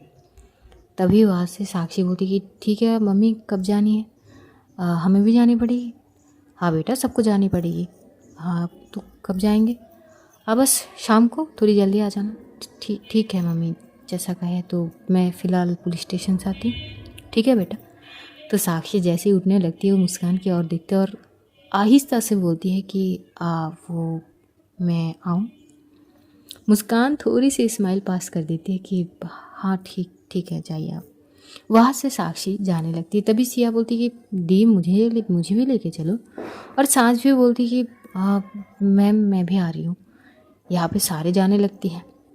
सलोनी बस चुप खड़ी थी और वो सांझ को जाते हुए देखती है। सांझ जाते वक्त सलोनी से बाय नहीं कहती है, ये लोग तो निकल जाते हैं। सलोनी खड़ी ही थी कि तभी मुस्कान जाके उसके शोल्डर पे टैप करती है और बोलती कि क्या सोच रहे हैं आप। मुस्कान को देख के सलोनी बोलती कि ज़्यादा कुछ नहीं, बट कुछ सोच तो रही हूँ। अच्छा, और कहाँ तक पहुँची आपकी सोच। कुछ हद तक आगे बढ़ी है, थोड़ा और आगे बढ़ाइए, सांझ की बात है, दिमाग में रखिए थोड़ा। ये बात सुनते ही सलोनी अपने कमरे में चली जाती है। मुस्कान वहाँ के थोड़ी काम काज करने लगती है, अपनी सासू मॉम की मदद। फिर वो अपनी कमरे में जाके लंदन में थोड़ी बातचीत कर लेती है उसके ऑफिस की सिलसिले में। इधर जो साक्षी और सिया ये लोग जा चुके थे। सिया तो अलग ही कश्मकश में थे, सारी चीज़ इतनी धराधर हो रहे थे, लेकिन वो अभी तक नेहा से आमने सामने बात कर ही नहीं पाई है। ये अलग सीन थी नेहा की। ऊपर से वो नेहा से कॉल पे बात करने की भी कोशिश करी थी, बहुत बार कॉल करी थी, लेकिन मजाल है नेहा उसकी फ़ोन उठाए। बल्कि वो अगर 5 टेक्स्ट भेजे नेहा को तो नेहा 1 का रिप्लाई देती है। कुछ समझ वो बात ही नहीं, कश्मकश में ही रहती है ये। धीरे धीरे वक्त बीत जाते हैं। शाम होते ही सिया और साक्षी घर चली जाती है। सांझ अपने घर चली जाती है, वो नहीं जाती है। पता नहीं, वो थोड़ी सी शांत थी। इधर जैसे ही घर पहुंचती है सलोनी पूछती है साक्षी से कि वो सांझ कहाँ है। साक्षी बोलती कि वो तो घर चली गई है। सलोनी कुछ नहीं बोलती है। यहाँ से ये लोग सारे जाते हैं नेहा के घर। अब नेहा के घर में भी साक्षी की मम्मी पापा और नेहा की मम्मी पापा के बीच बहुत सारी बातचीत होती है और बातों बातों में वो लोग तय कर लेते हैं कि 2 दिन बाद रिंग सेरेमनी होगी, जिसे सुनते सिया अभी भी शौक ही थी कि क्या ये हकीकत में है या वो कोई ख्वाब देख रही है। बड़ी कंफ्यूज लग रही थी सिया को। तभी मुस्कान सिया के पास आके बोलती कि क्या क्या सोच रही है आप। पता नहीं मुस्कान, बहुत अजीब लग रही है। अभी तक डॉक्टर नेहा से कोई बातचीत हुई नहीं मेरी, और यहाँ पे तो रिंग सेरेमनी की बात हो रही है। मतलब मैं क्या करूँ, क्या समझूँ। मुस्कान थोड़ी सी हंस पड़ती है, बोलती कि वो भी हो जाएगी, इतना क्या, मतलब थोड़ी सब्र करें आप। तभी सिया बोलती कि वेरी फनी, क्या क्या सब्र करूँ, 2 दिन बाद रिंग सेरेमनी है, कोई मजाक थोड़ी ना है। तो बड़े बड़े बातचीत करने लगते हैं। इधर मुस्कान नेहा के पास जाती है और बोलती कि आपको नहीं लगती कि सिया से एक बार बात करनी चाहिए। जो बात आप सबके सामने करी थी कि हाँ उसे मैं प्यार करती हूँ, अब जिसकी बात है कम से कम उसे तो बोले। नेहा एकदम से तीखी मुस्कान के साथ बोलती कि बोलने के लिए गई तो थी, लेकिन उसको बड़ी रूड बर्ताव करनी थी तो भुगते आप, मेरी क्या कसूर है। तभी मुस्कान हंसते हुए बोलती कि समझ गई मैं, ठीक है थोड़ी बहुत थड़पने दीजिए। तभी मुस्कान की ये बात सुन के नेहा भी हंस पड़ती है। यहाँ पे बातचीत वगैरह होता है और उसके बाद वहाँ पे खाना वगैरह खाए जाते हैं, डिनर करे जाते हैं और वहाँ से ये लोग चले आते हैं अपने अपने घर पे। इधर जो जब आते हैं तभी सब जैसे ही हॉल में बैठते हैं। साक्षी अपनी मम्मी से थोड़ी बातचीत कर ही रही थी कि तभी सलोनी आती है। सलोनी आके बोलती कि तो ये तो तय हो गई कि सिया और नेहा की 2 दिन बाद रिंग सेरेमनी है। तभी साक्षी की मम्मी पापा बोलती कि हाँ बेटा ये तो तय हो गई है। तभी सलोनी बोलती कि वो मुझे कुछ कहनी है। साक्षी की मम्मी बड़ी घूर के सलोनी को देख रही थी, बोलती कि हाँ हाँ बेटा, तुम भी कोई कसर बाकी रख दी हो तो वो भी पूरी कर लो। तभी एकदम से सलोनी बोली आंटी क्या कुछ भी। वहाँ पर सलोनी सबके साथ बैठ के कुछ डिस्कशन करती है बहुत देर तक। थोड़ी गंभीर सिचुएशन क्रिएट हो चुके थे और जैसे ही बातचीत वगैरह ख़त्म होता है सब अपने अपने कमरे में चली जाती है। साक्षी तो 2 दिन पहले से ही एक्साइटेड थी अपनी बहन की रिंग सेरेमनी के लिए और वो बहुत सारे प्लानिंग करने लगती है मुस्कान के साथ, घर को सजाने की, डेकोरेटेड जो भी चीज़ें वगैरह है उन सारी चीज़ों में वो कोई भी कमी रखना नहीं चाहती है सिया की रिंग सेरेमनी में। कहीं ना कहीं मुस्कान ये सारी चीज़ें समझ भी रही थी। तो तय होते हैं कि एक्चुअली जो फंक्शन है वो साक्षी के घर में ही होगी, तो घर के डेकोरेटेड करने पड़ेंगे, सारी चीज़ वो मुस्कान और वो तय कर लेती है। अब अगली मॉर्निंग होती है। अगली मॉर्निंग से जो शॉपिंग वगैरह सब चीज़ें धीरे धीरे हो रहे थे। अब इस दौरान भी सिया कोशिश तो करती है नेहा से बातचीत करने की, पर नेहा है कि उससे बात करती ही नहीं है। कुछ समझ आ नहीं रही थी और पता नहीं सांझ को कुछ हो गई थी जो वो सलोनी से प्रॉपर बात भी नहीं कर रही थी। सुबह जब वो सांझ को कॉल करी थी, जब सांझ चली गई थी, सांझ ने बस फ़ोन उठाई और बोली कि मैं पुलिस स्टेशन आ गई हूँ। वो ज़्यादा बातचीत कर नहीं रही थी। सलोनी कुछ समझ नहीं पा रही थी। धीरे धीरे वक्त बीत रहे थे। अब एक वक्त ये ऐसी आती है कि सब मिलके शॉपिंग मॉल जाएंगे, तो सब जाते इकट्ठे। नेहा भी आती है लैब से, तो नेहा और सिया इकट्ठे होते हैं। लेकिन सिया उस वक्त भी नेहा से बहुत सारी बात करना चाह रही थी, लेकिन नेहा कोई भी बात नहीं करती है। बस ये लोग शॉपिंग मॉल जाते हैं, खुद के लिए कपड़े वगैरह खरीदते हैं, रिंग पसंद करते हैं और वापस घर आ जाते हैं। सिया को धीरे धीरे फ्रस्ट्रेशन होने लगती है, थोड़ी थोड़ी गुस्सा भी आने लगती है कि पता नहीं खुद को क्या समझ के रखी है।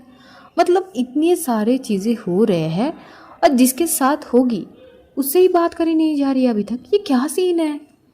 तभी सिया के कमरे में सलोनी आती है और बोलती कि क्या हुआ, तुम परेशान हो। बोलती कि बस परसों रिंग सेरेमनी है, अभी तक वो मुझसे बात तक नहीं करी। मतलब क्या चल रहा है उनके दिमाग में कुछ समझ नहीं आ रही। कोई मजाक तो नहीं कर रही है ना ये वो।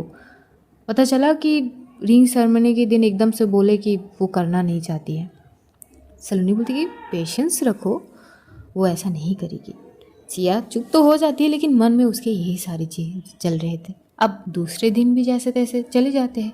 कुछ अपनों को भी ये लोग इनवाइट करते हैं, जैसे घर के लोग होते हैं ऐसे। नेहा के कुछ रिश्तेदार इस चीज़ से खुश नहीं थे। वो लोग इस चीज़ का विरोध करते हैं। वो लोग बोलते हैं कि देखिए भाई साहब, पहले तो ये एक्सेप्टेबल नहीं है। भला एक लड़की की शादी लड़की से कैसे हो सकता है। और सब कुछ अगर आप लोगों ने तय कर ही लिया है तो हमें बुलाने का क्या ज़रूरत है। आप खुद ही कर लो, हम नहीं जा सकते ऐसी चीज़ों में। तभी नेहा के पापा नेहा की मम्मी को समझाते कि देखो, रिश्तेदारों का क्या है, वो बस नाम का है, कुछ काम का नहीं है। बेटी हमारे हैं, हम सोचेंगे। लोग क्या कहेंगे क्या नहीं इसमें नहीं सोचते। हमारी बेटी की खुशी सबसे आगे है। तो नेहा की मॉम थोड़ी बहुत चीज़ समझ लेती है और वो ज़्यादा कुछ नहीं बोलती है। अब देखते देखते रिंग सेरेमनी की दिन भी आ जाती है और इस 2 दिन में सांझ ना तो साक्षी के घर गई थी और ना ही शॉपिंग मॉल में। उसने कही तो थी, लेकिन सांझ कोऑपरेट नहीं करती है। और पता नहीं सलोनी भी थोड़ी शांत थी। इन दोनों चीज़ों को मुस्कान थोड़ी बोरी समझ रही थी और वो सलोनी से पूछती भी है कि सांझ को क्या हुआ है। वो 2 दिन से घर नहीं आई है, हम लोग सब मिलके शॉपिंग गए हैं, वहाँ पर भी नहीं आई है। सलोनी बोलती कि ठीक हो जाएगी, डोंट वरी। मुस्कान इसके बाद और कुछ नहीं बोलते हैं। अब देखते देखते रिंग सेरेमनी के दिन भी आ जाते हैं। साक्षी की पूरी घर को पूरी तरह से दुल्हन की तरह से सजाए गए थे। इतनी खूबसूरत लग रहे थे कि मानो बस इंगेजमेंट के लिए नहीं, पूरी शादी के लिए सजाए गए हो। इतनी खूबसूरत तरीके से डेकोरेट करे गए थे। जो सिया थी, उस दिन सिया ने एक बेहद खूबसूरत सी साड़ी पहनी थी। बाय गॉड, बड़ी खूबसूरत लग रही थी। अच्छे से उसको सजाए जाते हैं। धीरे धीरे वहाँ पे गेस्ट आते हैं, जो लोगों के लिए वो चीज़ एक्सेप्टेबल थे वो लोग आते हैं। यहाँ तक कि डीआईजी सर भी आते हैं, तन्मय आता है, शुभम भी आता है और यामिनी भी।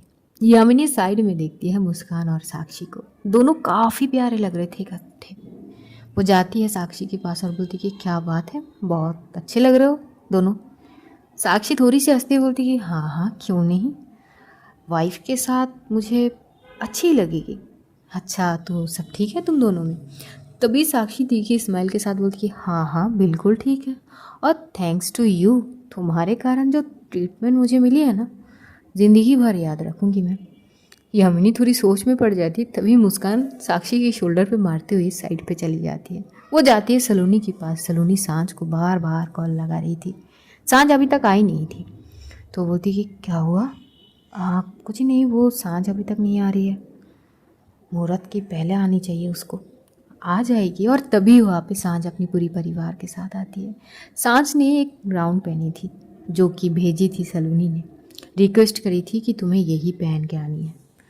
तो सांझ डिसरिस्पेक्ट तो नहीं करेगी, वो पहन के आती है। बाय गॉड, बड़ी खूबसूरत लग रही थी वो। बेबी लाइट पिंक कलर की थी वो गाउन, काफ़ी खूबसूरत लग रही थी। जब वो चल के आ रही थी, सलोनी बस एक टक उसे देख रही थी और आके वो सबसे बातचीत करने लगती है। सलोनी एकदम से जाती है सांझ के पास और बोलती कि थोड़ा ये लेट हो गई। तो सांझ बोलती कि हाँ, वो ये ड्रेस इतनी भारी है, संभलने में थोड़ी दिक्कत हो रही थी तो इसीलिए। मैं मदद करूँ, वैसे तुम कुछ ज़्यादा ही क्यूट लग रही हो। सांझ भी एकदम से सलोनी की ओर देखती है। सलोनी भी कुछ इस कलर का ही मैचअप करी थी, सूट पहनी थी जो काफ़ी अच्छी लग रही थी। बोलती कि आप भी अच्छे लग रहे हैं। अच्छा तो आपने ये मैच करके करी है? सलोनी बोलती कि चलो इस साइड पे आओ। वो साइड में लेके जाती है। अभी तक नेहा आई नहीं थी। जब सिया वहाँ पे आते तो भाई साहब सब सिया को देख रही थी। सिया काफ़ी खूबसूरत लग रही थी, पूरी खूबसूरती की बला लग रही थी वो। तभी साक्षी की मॉम जाती है, सिया की बलाई लेती है, उसकी कान में एकदम से अपनी आंखों से थोड़ी सी काजल लगा देती है। बोलती बहुत खूबसूरत लग रही है हमारी बेटी। सिया शांत थी, वो बस एक टक साक्षी की ओर देख रही थी। साक्षी आती है, बोलती कि क्या हुआ है? कुछ नहीं थी। आज तुम्हें ऐसी देख के थोड़ी अजीब लग रही है, पर तुम बहुत खूबसूरत लग रही हो। सिया घूर के साक्षी को देखते बोलती कि दी मैं चेंज कर लूँ क्या? अरे नहीं, बहुत अच्छी लग रही है इस साड़ी में। कहा दी। तभी मुस्कान भी आती है और बोलती कि मैं बोल रही हूँ ना, बहुत खूबसूरत लग रही है। और यही बोलते हुए मुस्कान भी उसकी बलैया लेती है। और तभी हमारी नेहा जी की एंट्री होती है। भाई साहब फूलों की बरसात होती है नेहा पर। कुछ इस तरह से इंतज़ाम करी थी साक्षी और सलोनी ने मिलके। बहुत खूबसूरत अदाओं के साथ वो लहंगा पकड़ के चल के आती है। वो जो लहंगा थी वो सिया की साड़ी के साथ मैचअप थी। अपनी दोनों साइड से पकड़ती हुई धीरे धीरे पायल की झनक के साथ वो आहिस्ता आहिस्ता चल के आ रही थी। जब सिया देखती है उस वक्त नेहा को तो है थोड़ी देर के लिए वो पॉज हो जाती है। पूरी आसपास के सारे शोर बंद हो जाते हैं। बस नेहा की पायल की झनक ही उसके कान में आ रहे थे। धीरे धीरे उसकी दिल की धड़कनें बढ़ी सी जाती है। करीब आते आते वो एकदम से आके सिया के बगल में खड़ी हो जाती है। तभी नेहा की मम्मी भी आती है। साक्षी की मम्मी नेहा को देख के आशीर्वाद देते हैं और खूब सारी वलाइयाँ लेती है। वहाँ पर एक पंडित जी को बुलाए गए थे और वो एकदम से बोलती कि मुहूर्त तो ऑलरेडी हो गए हैं, अब हम शुरू कर दें। तभी साक्षी की मम्मी और नेहा की मम्मी बोलती कि हाँ जी पंडित जी आप शुरू करें। थोड़ी बहुत चीज़ें वहाँ पे पूजा की रस्म वगैरह होता है। इधर सलोनी एकदम से सांझ की हाथ पकड़ लेती है कस के। सांझ बोलती कि क्या कर रहे हैं आप? क्या? कुछ नहीं कर रही हूँ, हाथ ही पकड़ी हूँ मैं। अच्छा, वो दोनों कितने प्यारे लग रहे हैं ना साथ में। सलोनी बोलती कि कौन? वो सिया मैम और नेहा मैम, बहुत प्यारे लग रहे हैं। तभी पंडित जी एकदम से बोलते हैं कि अंगूठे लाइए। तभी एक थाली में 2 बॉक्स रखे हुए थे। साक्षी और मुस्कान मिलके एक बॉक्स उठाती है और सिया के करीब करती है। वो नेहा के लिए थी। नेहा की मम्मी पापा आते हैं और दूसरा बॉक्स उठा के नेहा के हाथ में देते हैं जो कि सिया के लिए थे। सिया साक्षी की ओर देखते हुए बोलती कि क्या क्या देख रही हो? तभी एकदम से मुस्कान वो बॉक्स ओपन करती है। सिया उसमें से वो रिंग लेती है। नेहा की मम्मी पापा भी वो रिंग नेहा के हाथ में देती है। अब एकदम से पंडित बोलते हैं कि अब पहनाए एक दूसरे को। तभी नेहा जो है वो एकदम से अपना हाथ आगे करती है। सिया को पता नहीं क्या हो जाती है कि उस वक्त वो एकदम पॉज हो गई थी। उसे मानो कि ये ख्वाब जैसा लग रही हो, भरम में हो कि किसी भी वक्त वो भरम ख़त्म हो जाएगी, ऐसी चीज़ वहाँ पे थी। नेहा घूर के देखती है सिया को। सब बोल रहे थे कि अरे क्या हुआ, अंगूठी पहनाओ। तभी साक्षी भी एकदम से सिया की शोल्डर पे टैप करते बोलती कि कहाँ खो गई है, अंगूठी पहनाओ उसको। तो वो तभी एकदम से क्या करती है, नेहा उसकी हाथ को पकड़ती है, इतनी कस के दबाती है। सिया को थोड़ी दर्द तो होती है लेकिन वो घूर के देखती है नेहा को। नेहा अपनी आंखों को घुराते हुए बोलती कि चुप से ना अंगूठी पहनाओ, जितनी लेट करोगी ना उतनी ही तुम्हारे लिए सही नहीं होगी। लेकिन पता नहीं सिया चुप ही रह जाती है, वो अंगूठी पहना ही नहीं रही थी। तभी नेहा क्या करती, एकदम से सिया की उंगली पकड़ती है और खुद पहला अंगूठी वो पहनाती है सिया को। और फिर वो अपनी हाथ सिया के हाथ में देती है और बोलती कि लो अब पहनाओ। तब भी सिया शांत थी, पता नहीं वो क्या ही सोच रही थी। नेहा बोलती कि क्या दिक्कत है तुम्हारी, हाँ पहना रहे हो कि नहीं? तभी सिया बोलती आर यू श्योर? क्या पागल समझ के रखी हो मुझे? हाँ अंगूठी मैं तुम्हें पहना चुकी हूँ, तुम मुझे बोल रही हो कि मैं श्योर हो कि नहीं? क्या मतलब क्या? साक्षी तो सिया को घूर के देख रही थी। सिया की मम्मी आती है और वो बोलती कि बेटा क्या हुआ है, पहना दो। मम्मी पर वो नेहा बोलती कि देखा आंटी, ये ना सोच रही है, लगती है इसको इसकी इरादा ना कुछ और ही है। तभी साक्षी की मम्मी सिया को घूर के दिखती है। सिया बोलती है नहीं नहीं मम्मी, वो पहना रही हूँ, और वो फटाक से अंगूठी पहना देती है। नेहा को थोड़ी गुस्सा आई हुई थी सिया के ऊपर, इतनी लेट करी थी, कब से वो हाथ लेके खड़ी थी कि पहनाओ पहनाओ, सिया है कि पहना रही नहीं रही थी। ये अलग ही सीन थे। तभी वहाँ पे सभी क्लैप करने लगते हैं। जैसे ही इन लोगों का रिंग सेरेमनी ख़त्म होता है, सब इनको आशीर्वाद देने लगते हैं। तभी पंडित जी बोलते हैं कि अब दूसरे वालों को बुलाए। अब वहाँ पे जो सांझ थी वो एकदम से बोलती कि दूसरे वाले। तभी एकदम से सलोनी क्या करती है, सांझ के हाथ को कस के पकड़ते हुए उसी साइड में आते हैं। जैसे ये दोनों आते हैं, नेहा एक साइड हो जाती है, सिया एक साइड हो जाते हैं। और तभी फिर से एक और थाली लाए जाते हैं जिसमें 2 अंगूठी की बॉक्स और थे।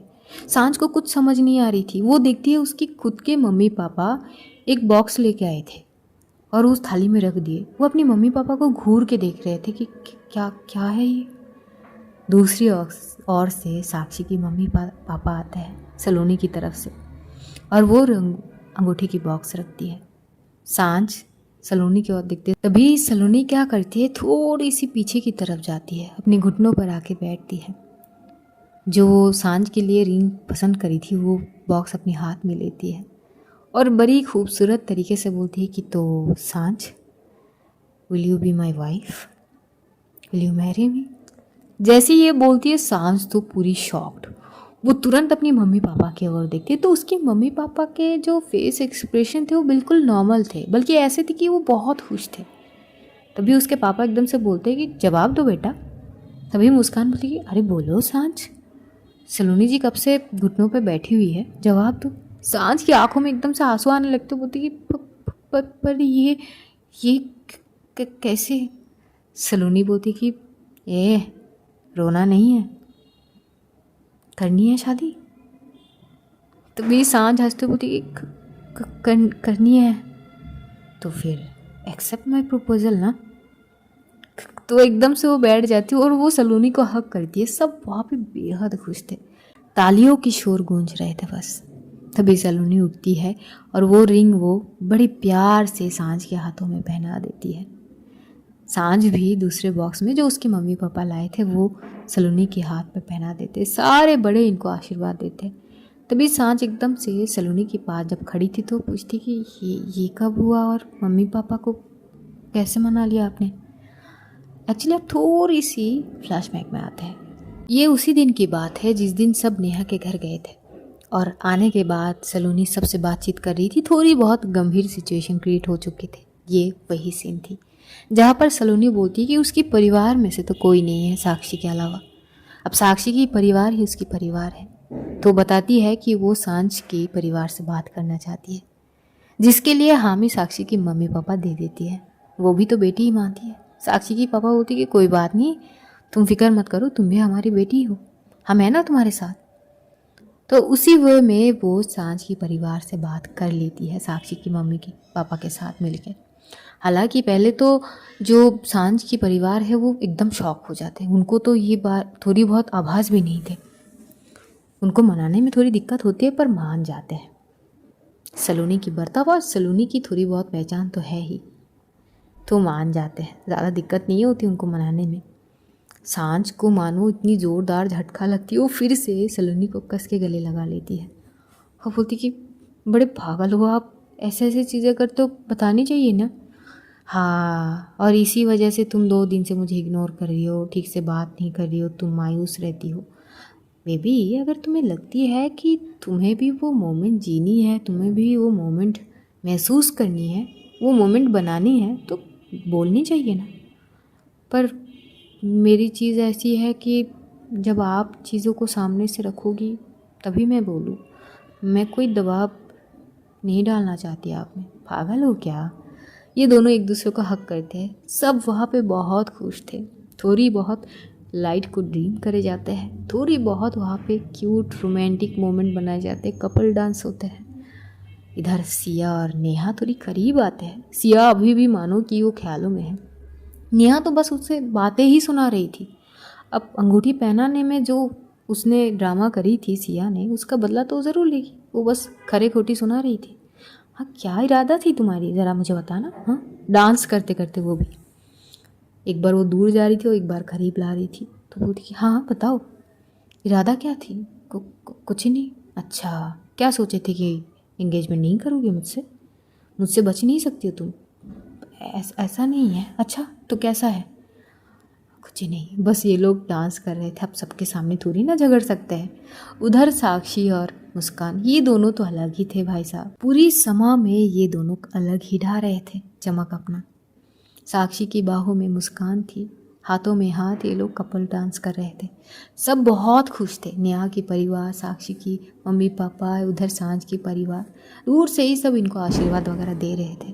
और उसी दौरान कुछ सॉन्ग वगैरह गाए जाते हैं। कुछ कुछ सॉन्ग ये ऐसी है जो एक साक्षी गाती है सलोनी सांझ के लिए, और नेहा भी एक गुनगुना लेती है। तो जो जो सॉन्ग्स थी वो ये है। तू नज़्म नज़्म सा मेरे होठों पे ठहर जा, मैं ख्वाब ख्वाब सा तेरी आँखों में जागू रे। तू इश्क इश्क सा मेरे रूह में आके बस जा, जिस और तेरी शहनाई उस और मैं भागू रे। वो मुस्कुराना भी तुझी से सीखा है, दिल लगाने का तू ही तरीका है।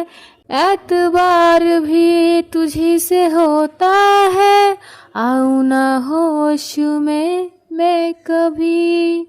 बाहों में है तेरी जिंदगी है, गुड़िया रे गुड़िया तेरी गुड्डा परदेसिया, जोड़ी आसमानी हो गई शगुन पे, देखो शादमानी हो गई। गुड़िया रे गुड़िया तेरा गुड्डा परदेसिया, जोड़ी आसमानी हो गई शगुन पे, देखो शादमानी हो गई। ओ तेरे संग यारा खुश रंग बहारा, तू रात दीवानी मैं जर्द सितारा। ओ तेरे संग यारा खुश रंग बहारा, मैं तेरा हो जाऊं तू कर दे इशारा। दहलीज पे मेरे दिल की जो रखे है तूने कदम, तेरे नाम पे मेरी जिंदगी लिख दी मेरे हमदम। हाँ सीखा मैंने जीना, जीना कैसे जीना, हाँ सीखा मैंने जीना मेरे हमदम। ना सीखा कभी जीना, जीना कैसे जीना, ना सीखा तेरे बिना मेरे हमदम। मैं वारी जावा, मैं वारी जावा, सातों की होया बेकसूर रे। मैं वारी जावा, मैं वारी जावा, दिल तो ये होया मजबूर। मैं वारी जावा, मैं वारी जावा। बहुत खूबसूरत मोमेंट थे इन तीनों कपल के बीच, लेकिन सिया को बहुत अजीब लग रही थी। बीच में वो डांस करते करते रुक गई थी क्योंकि नेहा बहुत करीब था और उसे बहुत अजीब लग रही थी, और वो एकदम से साइड में जाके बैठ गई थी। नेहा को पहले से ही गुस्सा आई हुई थी कि एक तो वो एंगेजमेंट में रिंग पहनाने में लेट करी थी, फिर पता नहीं बार बार आर यू श्योर बोल रही थी। अब वो बीच पे रुक गई तो बस गुस्से में सिया को देख रही थी। इधर जैसे ही डांस वगैरह ख़त्म होती है तो सब खाना वगैरह खाते हैं। खाना खाने के बाद अब जब धीरे धीरे गेस्ट सब आशीर्वाद वगैरह देके जा रहे थे तो साक्षी और सलोनी पहले से बात कर ली थी कि जो नेहा और सांझ है ये लोग यहीं पे ठहरेंगे। अब परिवार वालों को कोई दिक्कत नहीं थे, वो हम ही भर लेते हैं और धीरे धीरे सब वहाँ से चले जाते हैं। कुछ वहाँ पे काम वगैरह थे जहाँ पे सभी मिलके वो निपटा लेते हैं। मुस्कान साक्षी की मम्मी पापा को बोलती कि मम्मी पापा आप जाओ आराम करो, हम यहाँ पे चीज़ें देख लेंगे। वो भी चले जाते हैं कमरे में। अब बच्चों के भी उनका क्या काम है। इधर साक्षी सिया की ओर देखती है जो गुमसुम सी एक कोने पकड़ के बैठ गई थी। पता नहीं कौन से ख्वाब में है वो आती है और बोलती कि क्या हो गई है तुम्हें। सिया बोलती कि देख कुछ नहीं। तभी सलोनी भी आती है और बोलती कि पहले तो ये बताओ अंगूठे पहनने के लिए इतना क्या सोच रही थी। तभी साक्षी हंसते हुए बोलती कि कुछ ही नहीं, तू जा अपने कमरे में, हम बहुत थके हुए हैं। सिया अपने कमरे में जाओ, आराम कर लो। और नेहा इंतज़ार करती है। सिया और भी मानो कि शर्म के मारे वो क्या करेगी, वो अपनी सर झुका लेती है। साक्षी समझ पाती है, वो कुछ नहीं बोलती, वो वहाँ से चुप से चली जाती है। कमरे में आती है हंसती हुई। मुस्कान बोलती कि हंस क्यों रहे हैं आप। तभी साक्षी बोलती कि सिया की ये कंडीशन है। तो मुस्कान बोलती कि लाजमी है, एक्चुअली नेहा उनको परेशान कर रही है।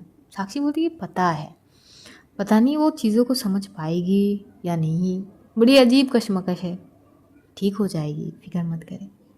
तभी मुस्कान क्या करती है, साक्षी को टाइटली हक कर लेती है। साक्षी भी मुस्कान को कस के गले लगा लेती है। और इधर सांझ भी एक जगह पे खड़ी थी, तो एकदम से सलोनी क्या करती है, सांझ के हाथ पकड़ के बोलती तुम खड़ी क्यों हो, चलो।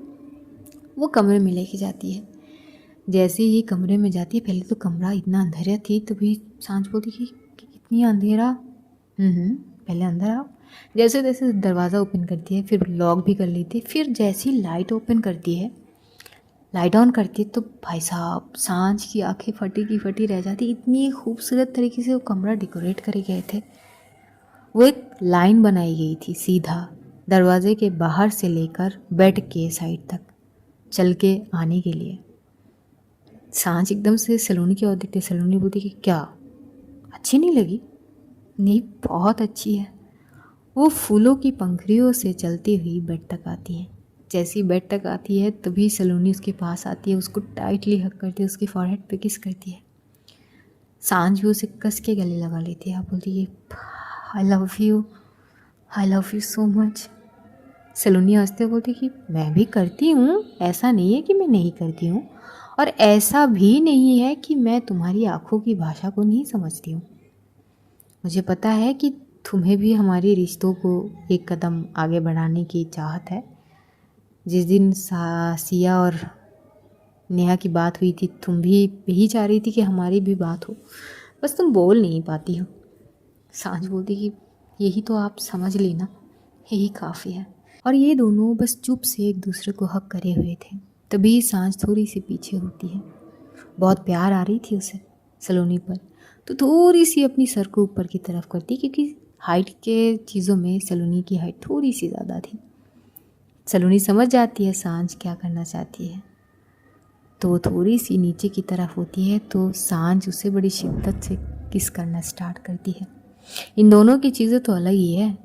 ये बड़ी सॉफ्ट तरीके से शुरुआत करके कब वाइल्ड हो जाते हैं दोनों को ही पता नहीं होते। किस करते करते ये दोनों बेड साइड पे जाते हैं। सलोनी एकदम से उसकी बैक साइड पे आते, बैक हक करती हुई, और आहिस्ता आहिस्ता उसकी राउंड की चेन को ओपन करती है, लेकिन ऐसे नहीं, अपने दांतों से धीरे धीरे नीचे की तरफ। और जहाँ जहाँ सांझ को उसकी होठों की एहसास होती है उसकी बैक पे, उसकी हालत ख़राब हो जाती है। वो पिलो को कस के पकड़ लेती है। जैसी वो चेन पूरी तरह से ओपन कर लेती है, सलोनी उसे साइड करती है और उसकी शोल्डर को किस करते हुए बैक साइड से उसकी नेक को सक करने लगती है। सांझ की बर्दाश्त उतनी थी क्या, वो एकदम से थोड़ी पलट जाती है, सलोनी को अपनी ओर खींचती है और उसे वाइल्डली किस करने लगती है। सलोनी रुकती कहाँ है, वो किस करते करते सांझ की वो ग्राउंड ओपन कर लेती है पूरी तरह से।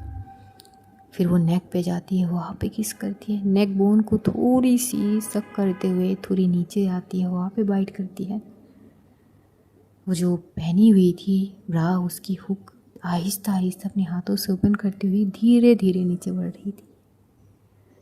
रूम की टेम्परेचर धीरे धीरे बढ़ रहे थे और ये दोनों के सांसों की गूंज धीरे धीरे भी बढ़ रही थी। सलोनी आउट ऑफ कंट्रोल हो रही थी और सांझ भी मानो खुद को रोकना नहीं चाहती। ये दोनों एक दूसरे में पूरी तरह से डूब जाना चाहते थे और कुछ ऐसी ही होती है। जैसी ही इतनी वाइल्ड तरीके से शुरुआत होती है, सांझ भी एकदम से सलोनी की ब्रेस्ट पकड़ लेती है, मानो वो बोल रही है कि ये परेशान कर रही है। सलोनी भी हामी भरते हुए वो ड्रेस धीरे धीरे ओपन कर लेती है। ये दोनों एक दूसरे को देख के मानो तरस रहे थे एक दूसरे को। और फिर एकदम से सांझ क्या करती है, सलोनी को साइड करती है और उसके ऊपर आती है और उसे इतनी वाइल्ड तरीके से किस कर रही थी। सांझ को भी मानो सब करने दे रही थी सलोनी कि करो, तुम्हें जो भी करना है, आई एम ऑल योर्स। सांझ भी वैसे अपनी प्यार निझावर कर रही थी सलोनी के ऊपर। काफ़ी देर तक ये दोनों एक दूसरे से प्यार कर रहे थे। बहुत हॉट मोमेंट थे बोल सकते हैं। सांझ पूरी तरह से थक जाती है। सलोनी देखती है कि सांझ थकी हुई है और वो बोलती कि क्या हुआ? वो पानी। सलोनी एकदम से उसे लेके ही उठती है, उसे अपनी बाहों में रखी हुई। वो पानी की बोतल साइड में से लेती है, खुद ही पहले पानी पीते, उसके बाद थोड़ी करीब आती है सांझ के, अपनी लबों से पानी का स्वाद चखाती है वो सांझ को। सांझ भी वो पानी पी रही थी सलोनी की होठों से। वो तब तक पिला रही थी जब तक सांझ की प्यास ना बुझे। और जैसे ही वो ख़त्म होते हैं, सांझ एकदम से उसे फिर से वाइल्डली किस करने लगती है और इस अब की बार सलोनी उसको साइड पे करती है, उसके ऊपर आती है। और जितनी शिद्दत से सांझ ने सलोनी को प्यार करी है, उससे भी ज़्यादा शिद्दत से सांझ को सलोनी प्यार करती है। ये दोनों जब थक के चूर हो जाते हैं तो एक दूसरे के बाहों में खुद को सौंप देते हैं। दोनों ही निवस्त्र थे, बस एक चादर दोनों को कवर करके रखे थे। रूम में लाइट धीमी सी थी, एक अजीब सी भीमी सी खुशबू दोनों को मदहोश कर रहे थे एक दूसरे के बाहों में। सलोनी सांझ के फॉरहेड पे किस करते हैं, बोलती कि आई लव यू अ लॉट। सांझ भी इसका जवाब देते हुए सलोनी की होठ पर किस करती है। तीसरी ओर बढ़ते हैं सिया की ओर, जहाँ पे सिया बाहर अभी तक बैठी हुई थी और नेहा कमरे में इंतज़ार कर रही थी। बहुत सारे कॉल करी थी उसने सिया को, लेकिन सिया ने फ़ोन उठाई नहीं। नेहा के भी अब बर्दाश्त की बाहर जा रही है चीज़ें। वो टेक्स्ट करती है सिया को, तुम आ रही हो कि मैं आऊँ? अगर मैं आ गई ना तो चीज़ें ठीक नहीं होगी। सिया ये टेक्स्ट देखती है पर रिप्लाई नहीं करती है। भाई साहब, नेहा को इतना गुस्सा आती है, वो कमरे से बाहर आती है। जब आती है देखती है सिया बाहर ही बैठी हुई है, चुप से फ़ोन की ओर देख रही थी। वो गुस्से में आती है, उसकी हाथ पकड़ती है और खींचते हुए उसे कमरे में ले जाती है। अब सिया चिल्लाती भी नहीं है, अब सारे सो रहे हैं, क्या चिल्लाएगी। जैसे ही कमरे में जाती है, नेहा फटाक से दरवाज़ा इतनी ज़ोर से बंद करती है। सिया बोलती कि आहिस्ता, सब सो रहे हैं। अच्छा, तुम्हें तो चाहिए थी ना सीन क्रिएट करना। मैं कब से तुम्हें कॉल कर रही थी। क्या मजाक समझ के रखी हो कि तुम पूरी रात वहाँ पे बैठी रहोगी और मैं यहाँ तुम्हारी इंतज़ार में? हाँ, पागल समझ के रखी हो क्या मुझे? नहीं, ऐसा कुछ नहीं। और ये पहली बात ये बताओ, क्या प्रॉब्लम क्या हो गई थी तुम्हें? हाँ, क्या कौन सी ख्यालों में खो गए थे? इतनी बार क्यों बोलनी पड़ रही थी तुम्हें कि हाँ अंगूठी पहनाओ, अंगूठी पहनाओ? क्या दिक्कत क्या है तुम्हारी?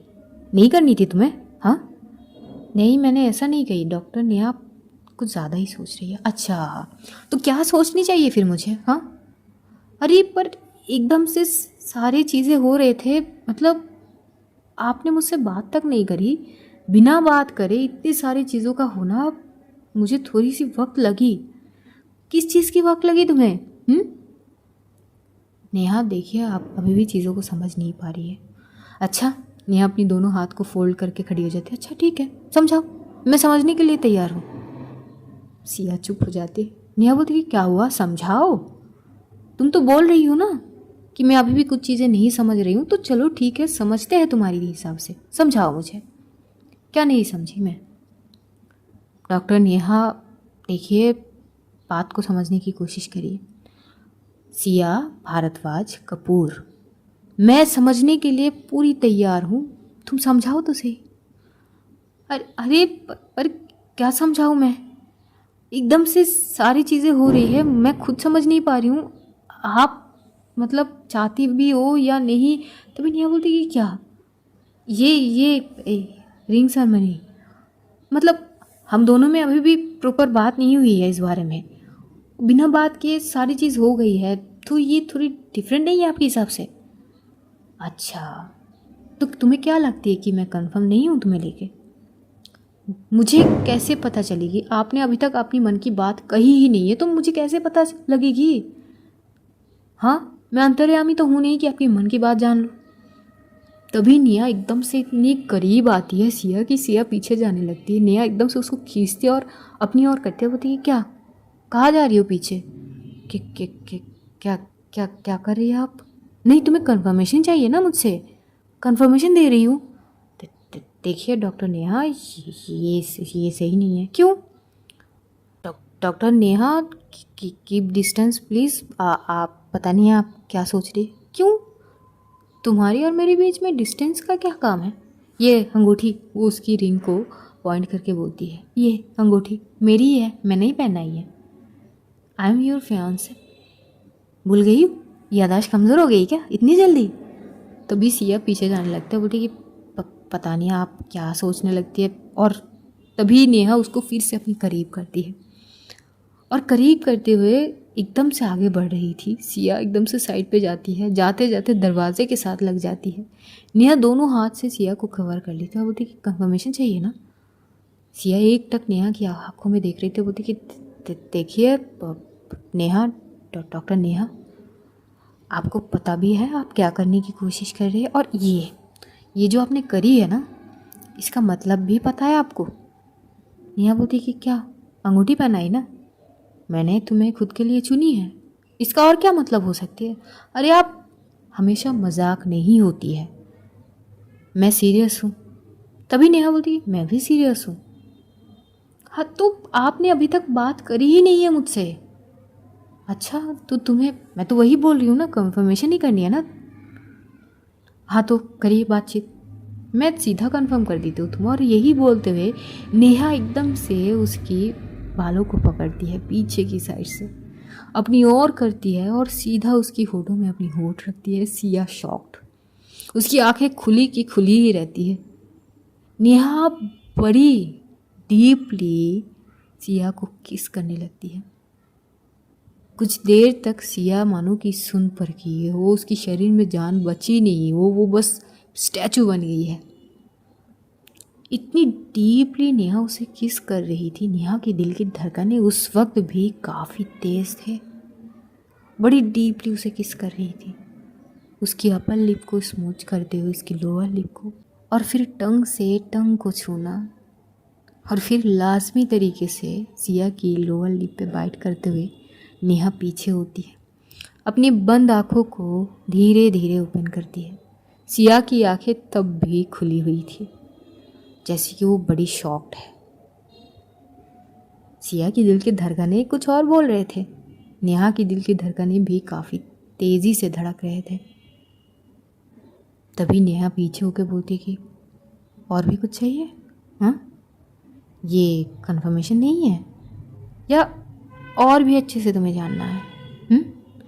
सिया, मुझे लगती नहीं है कि इससे ज़्यादा कुछ और तरीके से मैं तुम्हें कंफर्मेशन दे सकती हूँ। सिया अभी भी नेहा को घूरी रही थी। नेहा बस सिया की लोअर लिप को देख रही थी जो काफ़ी अट्रैक्टिव थी। पता नहीं जब वो छूते हुए जैसी थोड़ी दूर गई, मानो कि इसका मन ना भरी हो, तो बस एक टक उसकी लोअर लिप को घूर रही थी और उससे बात कर रही थी। सिया तो पूरी छुपी थी, कोई लफ्ज़ उसके जुबान पे आ ही नहीं रही थी। नेहा बस कुछ देर तक सिया को घूर के देख रही थी। तभी नेहा बोलती कि क्या हुआ, और भी चाहिए कंफर्मेशन? हाँ, मम्मी पापा के सामने बोल दी कि मैं तुमसे प्यार करती हूँ, आंटी अंकल के सामने बोल दी कि मैं तुमसे प्यार करती हूँ, तुम्हें अंगूठी तक पहना दिया, अब क्या सुनना है मुझसे?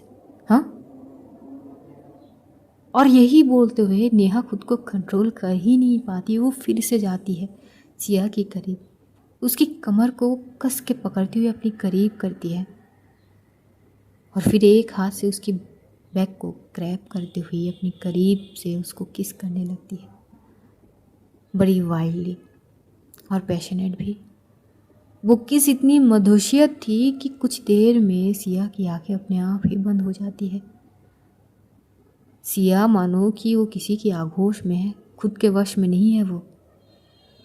कुछ देर तक नेहा उसे ऐसे ही किस कर ही रही थी कि वापसी में सिया भी उसे किस बैक करने लगती है। किस बैक करते करते सिया एकदम से नेहा को मानो कि एकदम से अपनी बाहों में उठा लेती है और साइड में टेबल थी, वो जैसे तैसे उसको बैठा के वैसे ही उसको बड़ी वाइल्डली किस करने लगती है। नेहा भी उसकी नेक को ग्रैब करके रखी थी। सिया बड़ी लाजवाब तरीके से उसके होठों को चूम रही थी, अपर लिप को, लोअर लिप को, उसका टंग को छूना, छूते हुए फिर लिप को आहिस्ता से लिक करना, हल्की सी बाइट, उसके बाद सीधा नेक पे जैसी किस करने लगती है नेहा पूरी तरह से मदहोश हो जाती है। और जिस तरह से सिया उसकी नेक को छू रही थी अपनी लबों से, वो बर्दाश्त के बाहर थी। नेहा की नाखून सिया की बैक को दबोचने लगती है, छूने लगती है, लेकिन उस वक्त दोनों ही इतनी मदोशियत में जा रहे थे कि वो दर्द भी महसूस नहीं हो रही थी। बड़ी शिद्दत से दोनों एक दूसरे को किस कर रहे थे। नेहा मानो अपनी कंट्रोल खो रही थी और कंट्रोल खोते खोते ही वो एकदम से सिया की साड़ी की पल्लू को पकड़ती है, वो पिन को एकदम से खींचते हुए निकाल लेती है और उसकी पल्लू को साइड में फेंक देती है। और उसके बाद वो टेबल से उतरते ही सीधा उसकी नेवल साइड पे जाती है, हल्की सी टंग से छूते हुए अपनी दांतों से छूना और हल्की सी बाइट। सिया नेहा की बालों को पकड़ती ही थोड़ी कस के उसी साइड में खींच लेती है। नेहा और ज़्यादा उसकी नेवल के साइड पे बाइट करने लगती है। ये थोड़ी खतरनाक मूव थी नेहा की, मानो कि सिया बर्दाश्त नहीं कर पा रही थी। वो खींचते हुए नेहा को ऊपर करती है और नेहा को वाइल्डली किस करने लगती है। अब दोनों ही आउट ऑफ कंट्रोल हो चुके थे, ना सिया खुद को रोकना चाहती थी और ना ही नेहा को। नेहा तुरंत ही उसकी साड़ी पूरी तरह से ओपन कर लेती है। पहली बार ऐसे वो देखती है सिया को। सिया काफ़ी अट्रैक्टिव लग रही थी उस वक्त। ये देखते हुए वो फिर से सिया के करीब जाती है और उसे फिर से किस करने लगती है। किस करते करते ये दोनों बेड साइड पे आती है कि तभी सिया धीरे धीरे नेहा की लहंगा को ओपन करने लगती है। वो लहंगा इतनी भारी थी कि बस उसके वो पीछे की डोरी खोलती है और एक चेन ओपन करती है, उस साइड में से बड़ी आसानी से सरक सी जाती है।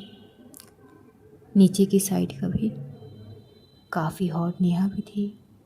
सिया पहली बार नेहा को देख रही थी ऐसे।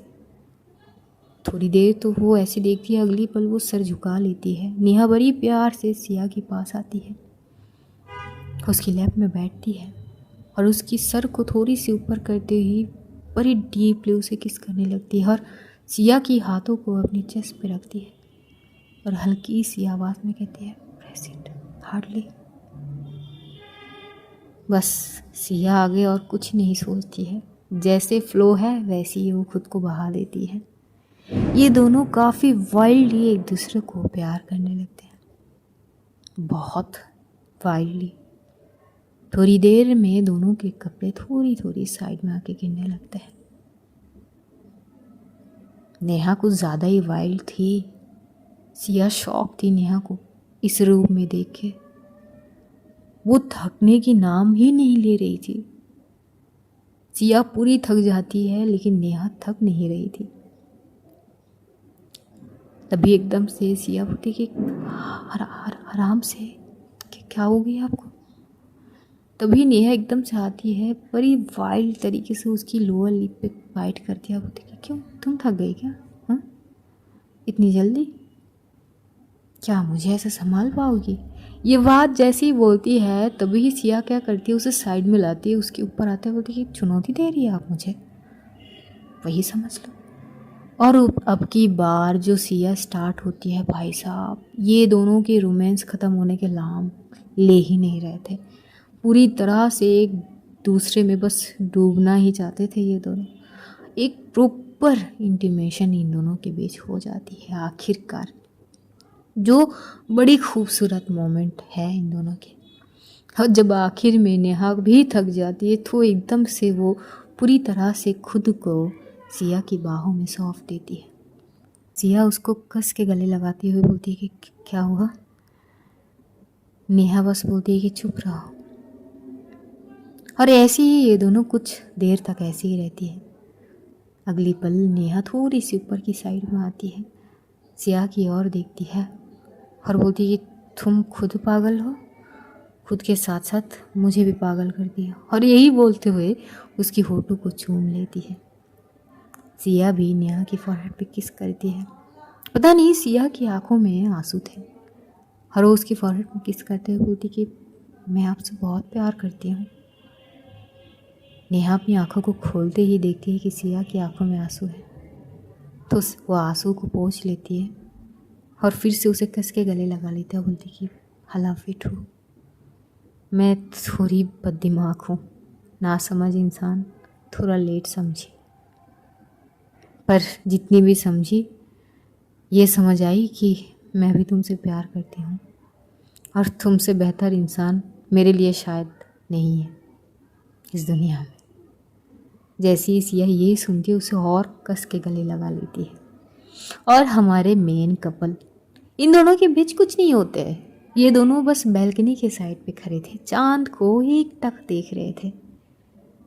जो साक्षी थी वो मुस्कान को बैठा करके रखी थी, एक अलग ही सुकून में थे दोनों, बस चांद की रोशनी को फील कर रहे थे। दोनों के आंखें बंद थे और एक दूसरे के महक को महसूस कर रहे थे। मुस्कान बोलती कि कितनी खूबसूरत पल है ना ये। बहुत खूबसूरत पल है। थोड़ी देर ऐसी बातचीत करने के बाद ये दोनों चले जाते हैं बेड पे और सो जाते हैं। अब तीनों की रात तो बहुत बेहतरीन तरीके से बीत जाते हैं। सुबह होते ही अब सिया बड़ी नॉर्मल हो चुकी थी नेहा के साथ। तो नेहा जब सुबह उठती है खुद को देखती है और उसने खुद क्या करी है रात को, जब वो सब कुछ याद करती है तो वो खुद ही शर्म से लाल हो जाती है। सिया हंसती है और बोलती है कि डोंट वरी, इतना शर्माने की बात नहीं है, आप फ्रेश हो जाइए। सब फ्रेश वगैरह होते ब्रेकफास्ट टेबल पे पूरा घर भर चुके थे। साक्षी की मम्मी पापा को बहुत अच्छी लगती है कि सारे बच्चे घर पे हैं और यही परिवार है। और ऐसे ही तीनों कपल के बीच अब बस प्यार ही झलक रहे थे। साक्षी और मुस्कान की तो बात ही अलग थी, सब में से वो अलग थे, काफ़ी खूबसूरत वो समा थे। उसके बाद से सिया और नेहा की नज़दीकियाँ और ज़्यादा करीब हो जाती है। अब झिझकपना पूरी तरह से ख़त्म हो चुकी थी। सिया और नेहा के बीच थोड़ी थोड़ी झगड़ा वगैरह होते हैं, पर झगड़ा भी एक दूसरी प्यार की पहलू ही है। झगड़े में भी इन दोनों को प्यार ही नज़र आता है, एक दूसरे के लिए फिक्र खैर सब कुछ। ऐसे ही दिन आगे बढ़ रहे थे। वो जो प्रीति थी लड़की, उसकी केस भी पूरी तरह से सॉल्व हो जाते हैं, कोर्ट से उसको रिहाई मिल जाती है। थोड़ी दिन में जो सलोनी थी वो अहमदाबाद से पूरी तरह से दिल्ली में शिफ्ट हो जाती है साक्षी के साथ। साक्षी की बहुत रिक्वेस्ट के बाद उसी जगह पे वो शिफ्ट हो जाती है। साक्षी की मम्मी पापा ने भी थोड़ी बहुत स्ट्रिक्ट से बोल दी थी कि अगर बेटी मानी है तो मानी है, अलग रहने का कोई मतलब नहीं, रहना है तो हमारे साथ रहने पड़ेंगे। सलोनी भी हामी भर ही देती है, मना नहीं कर सकती है वो, बस इतना बोल देती कि हाँ ठीक है, पर पूरी तरह से शिफ्ट होने में मुझे कुछ दिन और लग जाइए। और ऐसे ही दिन बीतने लगते हैं। लगभग 1 महीने बीत जाते हैं। अब सांझ सलोनी के साथ रहती है, नेहा भी सिया के साथ।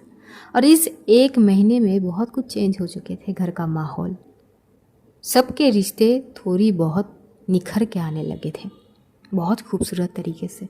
सिया भी अपने कामों में कहीं ना कहीं व्यस्त थी। अब तो ऑफिशियली केस लड़ सकती थी और एक और केस वो ले भी चुकी थी, जीतती भी है, जिससे नेहा बहुत खुश थी। और नेहा की परिवार भी बहुत खुश थे कि नहीं, उनके बेटी ने जिसको चुनी है अपने लिए वो बहुत अच्छी है, वो नेहा को डिज़र्व करती है। और कहते हैं ना, लाइफ स्ट्रगल बहुत अजीब चीज़ है। अगर वो स्ट्रगल में आपके परिवार आपके साथ होना तो काफ़ी आसान हो जाता है। तो इस स्टोरी का मोरल सपोर्ट तो इनके परिवार ही है। अगर इनके परिवार इनके साथ नहीं दिए होते तो शायद ये एक दूसरे से कभी नहीं मिल पाते। न साक्षी मुस्कान से मिल पाती, न शान सलोनी से, और ना ही सिया नेहा से। तो कहीं ना कहीं इन सब को एक दूसरे के जुड़ने के लिए इनके परिवार ही सबसे अहम हिस्सा बने थे, जो इस कहानी को एक तरीके से पूरा करते हैं। सबके लाइफ एक पटरी में आ ही चुके थे। कुछ दिन और बीत जाते हैं, आखिरकार शुभम और यामिनी की शादी भी करीब आ जाती है और शादी में इनवाइट करे जाते हैं। तो पूजा भी उस वक्त आई हुई थी सबसे मिलने के लिए। हालांकि नेहा जो थी वो सीधा पूछती है सिया से कि तुम्हारी इससे कुछ है तो नहीं ना। सिया तो साफ साफ कह देती है नहीं कुछ नहीं है। तो कुछ चीज़ वहाँ से क्लियर हो जाती है नेहा को और वो बोलती है कि देखो मैं ना थोड़ी पॉसेसिव नेचर की हूँ, मैं जो भी हूँ ना पूरी की पूरी तुम्हारी, और तुम्हें भी ये मुझे कंफर्म करनी पड़ेगी कि तुम जो हो ना पूरी की पूरी मेरी हो। आंखें इधर से उधर गई ना तो आंखें नोच लूँगी मैं। सिया हंसते हुए बोलती कि जैसी आपकी हुक्म। थोड़ी बहुत हंसी मजाक के वे में भी थे।